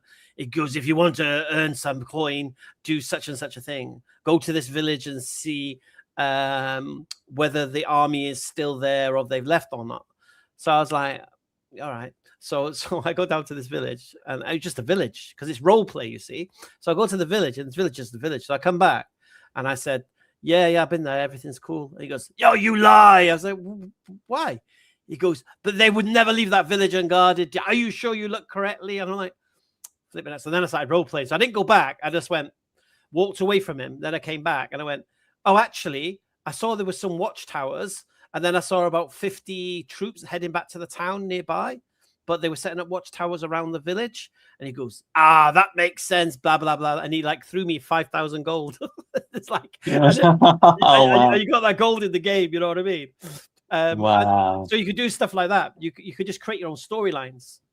And I think it remembered about 100 thingies. And there's like a running fact that it remembers and like changes the way the game plays. And there's like a world events list going on. So when you do something, rumors are saying that there's a new guy in town or a new ruffian or some new warlord claiming such, and it's you they're talking about. Do you get me? And then you could create tensions between two kingdoms. Or they said they're going to do this, and you go, they said that, and you could create them to go to war. Snake. Yeah, and they've just improved it now. So now what they've done is you can have more than one AI character in the same conversation. So before it was one, you'd speak to an AI. And it was completely separate. So you spoke to another AI, they wouldn't know that conversation. But now they've increased it so they can both be in the conversation. So I'll say this funny thing I did, right? I'm trying to find a wife in the game, yeah. And the one I wanted to marry, her father married her off to somebody else, but that's another story. So anyway, I went to this city, yeah, and I was in like the main hall, and I seen this girl across the way. And so I said, hi, you said the other side, just talking to her, AI wise. And I said, should we get out of here? You know what I mean? And then she said, my father wants me to marry such and such a thing. I said, well, why don't you marry me? We could do, and I convinced her to marry me. And we went back and we asked the father, and he agreed, and then she became my wife. Wow. but it's not part of the game. You know what I mean? It's not how it works. And there was one, and the thing is, you see, there's the vanilla side of the game where there's a route to get married, to ask them to marry you and such. So there was this one woman, right, I wanted to marry, right, from the Huzites. Yeah, she said no, this, that, the other. So through the AI, I got her to marry me, right? No, sorry, it's the other way around. Through the AI, she didn't want to know me, yeah? Okay. But through the main... the normal way of doing it, yeah. I married her, right? So then she's my wife, isn't she, in the game? But in the AI, as far as the AI is concerned, she hates me. Right? So she said, who are you? You've bewitched me. She goes, where did we get married? And I explained, it was in the mountains, because I thought of her lands. It was in the mountains. It was beautiful. There was clouds. There was eagles in the sky. You lie. We got married we would have got married in the desert in your kingdom. Why are you saying? And she was like, every time I went to her, she was like, looked like she was like a crazy woman. But eventually, but it took me forever talking to her to convince her. I said, look, how can I convince you? I'm your husband. No, I was married to somebody else. What? It was so. Bro, that's this so sound that. entertaining. But even that is incredible. That like the way that interaction, Yeah, like because I was shocked because that she's angry at you or she's disgusted by you, and Yeah. it's like continues, is perpetual. You know, every time I spoke to her, I went to the hall to speak to her. She goes, "Get away from me! You're a it's a stranger marriage to of me. convenience. I don't know You can what make you it did into to like a me." Yeah, I don't know what you did to me. I'm like, what? We got married. It was next up, but so now they've added it. So, like I said, so a second AI can get involved in the conversations. Have you tried to like But- break the fourth wall and tell them they're in a game and it's not real, like they're in the Matrix? No, I haven't done that. I see what else I did. I was married to this one, right? And I was trying to convince her to let me have a second wife because there's a mod marry anyone, so you can marry more than one. So with the game, I could marry more than one, but with the AI, trying to convince her, she was in tears and crying and this that. So I convinced her to say, so that's realistic, yeah. Yeah. Real life. So I convinced her to let me have a second wife and put it in writing. Yeah, and then I went to this other woman. I said, you know, do you want to get married or that? And she's like, no, you're married to Azina, and she's my queen, and this that. I said, look, she's giving me a letter to say, oh, she's only done that because of her commitment to you, and this and that. It'll break the kingdom if we get married. I was like, no, she said yes. It was such fun. It was such fun. So the AI changes the whole game of Bannerlord. So I'm just waiting for it to come out of beta, the actual AI, because it's still a bit buggy. So I'm just giving it time to till it's fully done, and then I can enjoy it without bugs and stuff. Yeah, but that sounds very. That has to be. I think that has to be like keyboard, mouse type thing. Unless you can do like speech. Unless you can do like speech to text. You can do text to speech, speech to text. Yeah. You can do that, and you can. There's mods you can change the way they speak. Like for example, there's a Game of Thrones mod, isn't there, for Bannerlord? You know, and they've got the voices of the characters. They got you know nothing, Jon Snow. You know what I mean? It's like they sound like the characters out of Game of Thrones. The actual voices of the AI. It's really intriguing. But like I said, I know once I get into Bannerlord, I will see nothing else. And so what I'm trying to do right now is to give people the opportunity to game with me. Because I know once I play Bannerlord, I'm gone. I'm just going to focus and do my thing. So that's why I'm playing games like Daisy, and like I'm going to try this Ark now. Is there no multiplayer dynamic for that? For Bannerlord? I think there might be a co-op mod, maybe. I'm not quite sure how it works. Yeah, you know those empire building games? I don't know how they work co-op, because what if I want to play and the other person's not playing? But the thing is about Bannerlord, it's not turn-based, you know what I mean? So it's actually everything's real life, but it's next level Bannerlord. It really is good. So if you haven't played Mount & Blade 2, I would play it. It's a really good game. Yeah. Online multiplayer. Single player. Yeah, that's what I'm saying here. That might just be battles, though. It might just sometimes you can have the battles in it, so you get a squad each, and you have a battle rather than the campaign thing. Yeah, is there a multiplayer campaign? I don't think there is. I think there's a mod. It doesn't say to go to that depth when it tells you the game's features. It just says online multiplayer 2 to 64. I don't know what that means. Like I said, you can have battles. I think I could be wrong. I don't know. Single player sandbox campaign. Play the game the way you want it. Progress to option. Storyline. Sandbox is the best. Sandbox is the best. Tactical prowess and combat skills test against players from all over the world in a variety of different casual and competitive multiplayer game modes.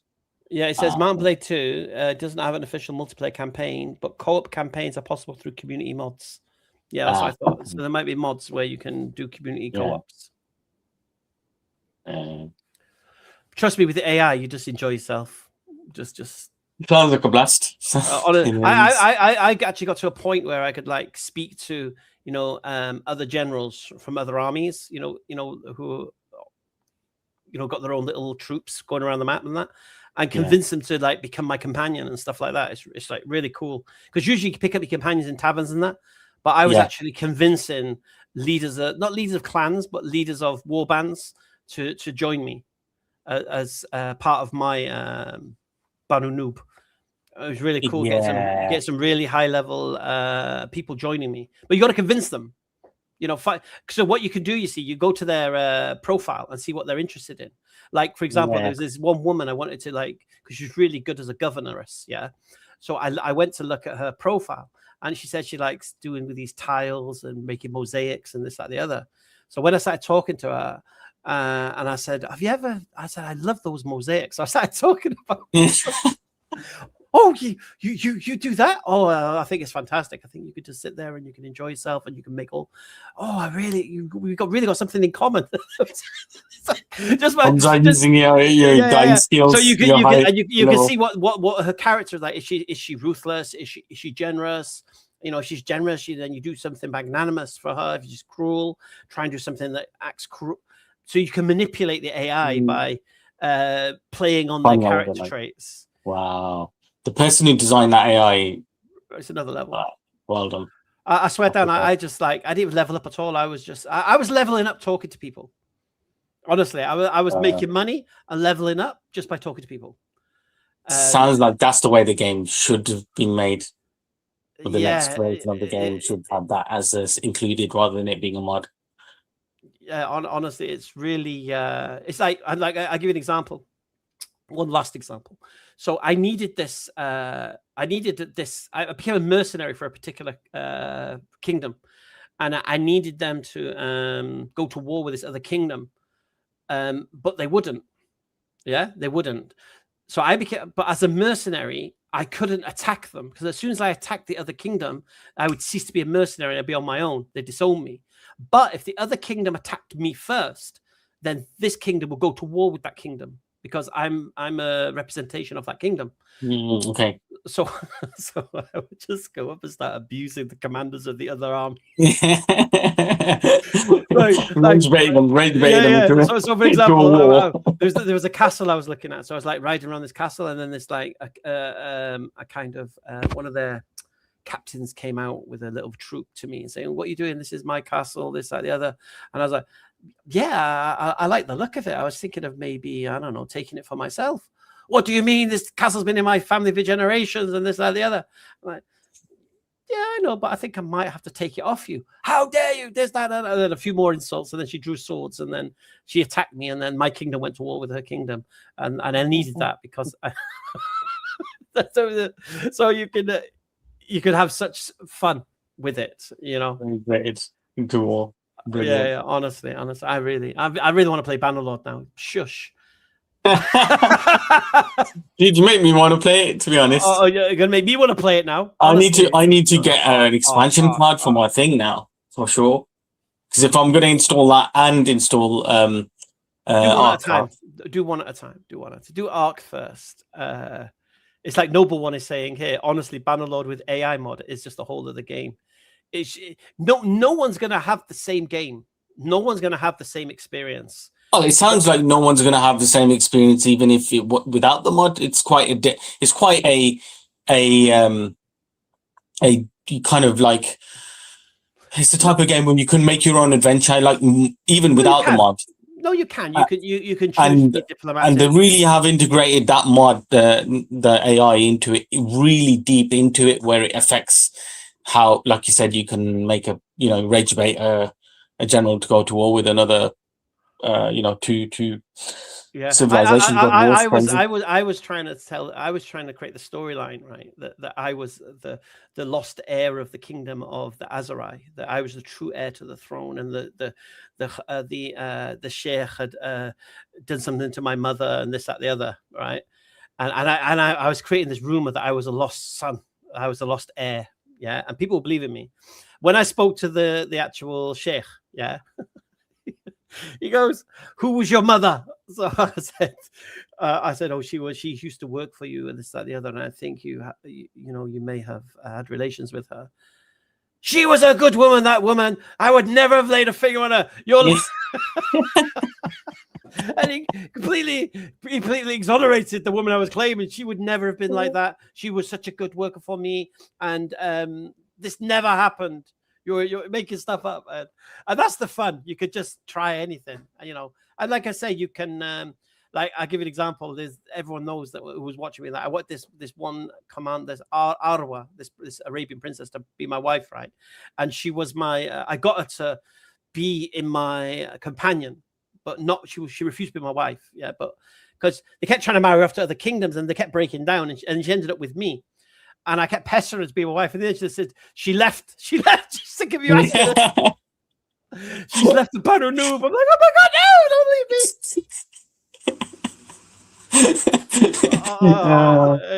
It's such fun. Like I say, but Chase rock, chase rock. Focus. Ark Survival. Ark Survival.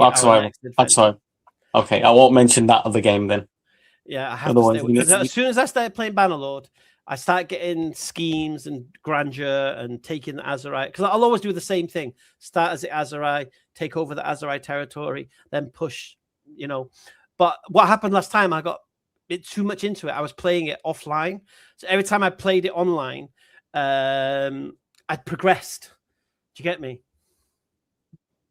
I'd progressed, and so people weren't keeping up with the story. I needed to be disciplined. Oh, I see what you mean. Like you were playing it, but you weren't streaming. Yes. And then they come back and I've taken a town and try to explain how, and half the battle is trying to do that stuff.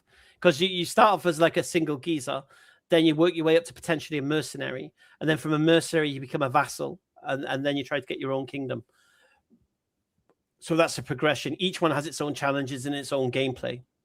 But I like to go from, I don't like to be anyone's mercenary. I like to just be my guy and build up and then try to take a town or something without being involved with anyone. Because if you're not a kingdom, no one else will attack your town or castle. We can't take a castle, but no one else will attack your town if you're not a kingdom. If you're not, associated with the kingdom, whereas if you are, then the enemies will attack you as well. As soon as you're a kingdom, then you're bait, and then you have to pay people to not attack you and this, that, the other. You're supposed that's like end game stuff, getting a kingdom.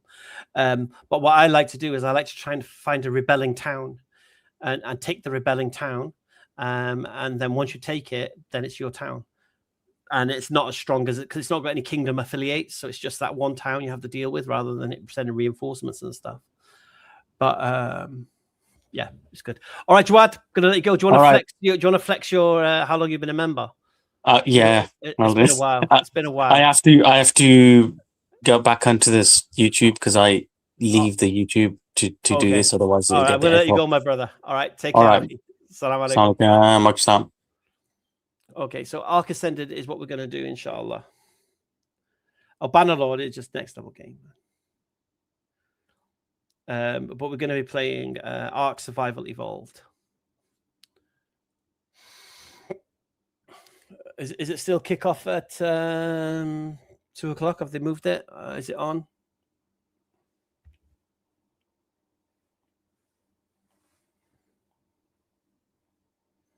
Invite Glenda 1401 to co-host. They're in C5, similar to your league. Maybe we should do some battle. Look at that. 67 months. He's been a member over 5.5 years. I don't think anyone's got that. Brew was close though, but 67 months is just another level. That's dedication. We used to be around a lot, but then disappeared. What do you have to do on Bannerlord? So you basically start off with one guy and basically conquer the map. That's the plan. And you've got like 6 or 7 kingdoms. You've got the Aserai, which are the Arabs. You've got the Huzites, which are like the Mongols. You've got 3 empire factions. You've got the Northerners, which is the Sturgians and the Nords, and then you got the Batanians, and then you have the Valandians.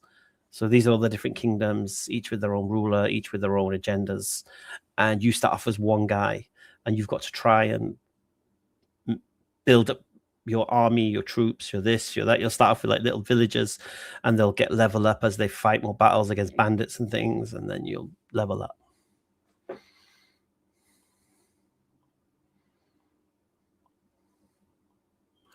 Only pull for the Bannerlord game was the gigantic detailed battles. The AI makes it into a fully detailed RPG. excluding Hamza's input that completely breaks the AI.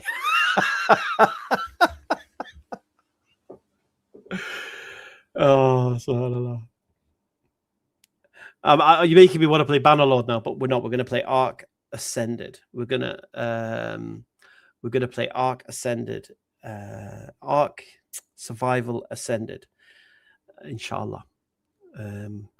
We're going to start with the island, and then we're going to move on to the other maps. We're going to do it as online, like multiplayer. No, Bannerlord is not only PC; it's across. I think it's Xbox and PS5 and that. The only thing is, I don't know if you can get the AI mod. You might be able to. Let me just see.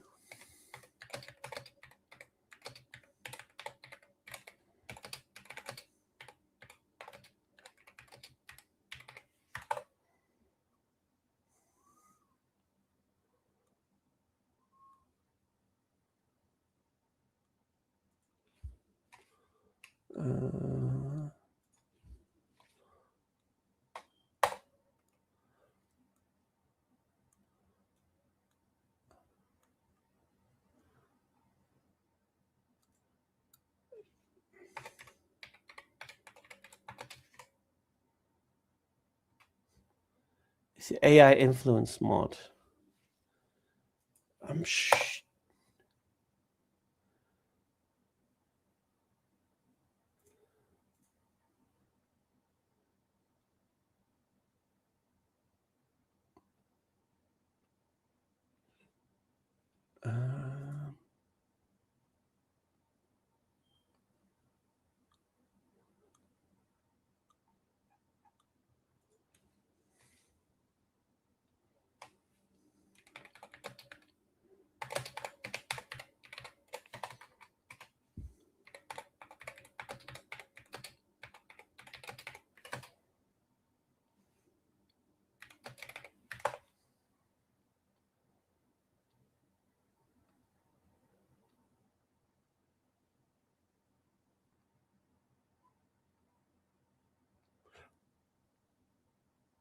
Oh, that's interesting. Does Xbox allow mods? Yeah, you could. I think you can use Vortex. I think you can use Vortex on. While the Xbox app for PC is open, I think if you can use Vortex on Xbox.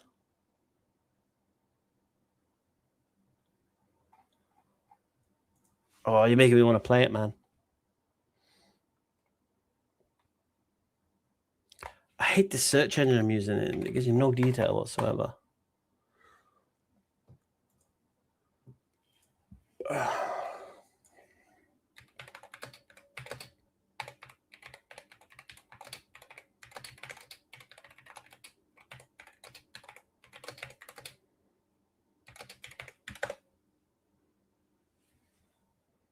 Oh, no, it doesn't. No, the AI influence mod for Mountain Blade doesn't work on Xbox. The mod requires external PC applications, such as the Player 2 app, to run in the background to process AI decision-making and text-to-speech features, because Microsoft consoles do not support third-party background software or manual mod file installations. You cannot use this mod on an Xbox. To experience the AI influence mod, you will need to play the PC version of Bannerlord through Steam. So, yeah. So, no, sorry. You can't. You can still play Bannerlord, but you can't have the AI.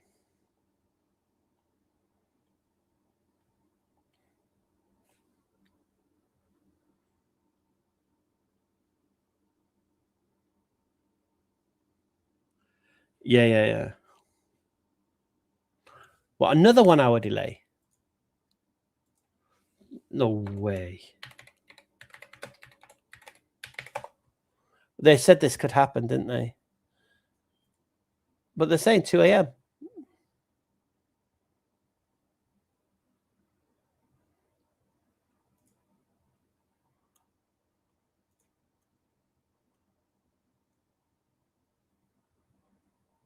Yeah, it's starting in 15 minutes.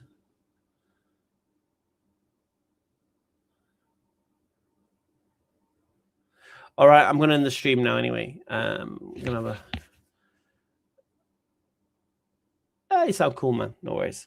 All right, let me say goodbye to TikTok first. Thanks for joining for this Sunday chill. We had a variety of conversations: football, gaming, Christianity. Always cool. All right, take care, guys. See you tomorrow for the Shop Live. All the best. Assalamu alaikum.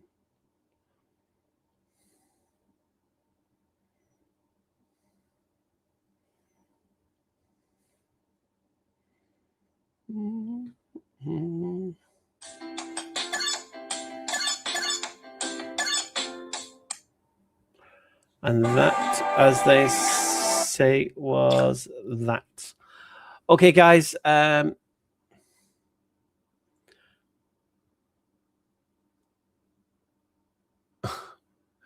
Thanks for joining today. I'll see you tomorrow for the Shop Live. No line for TikTok, only line for YouTube. And I shall see you tomorrow for the Shop Live, and we'll start Ark Survival Evolved. Ark Survival Ascension tomorrow, inshallah.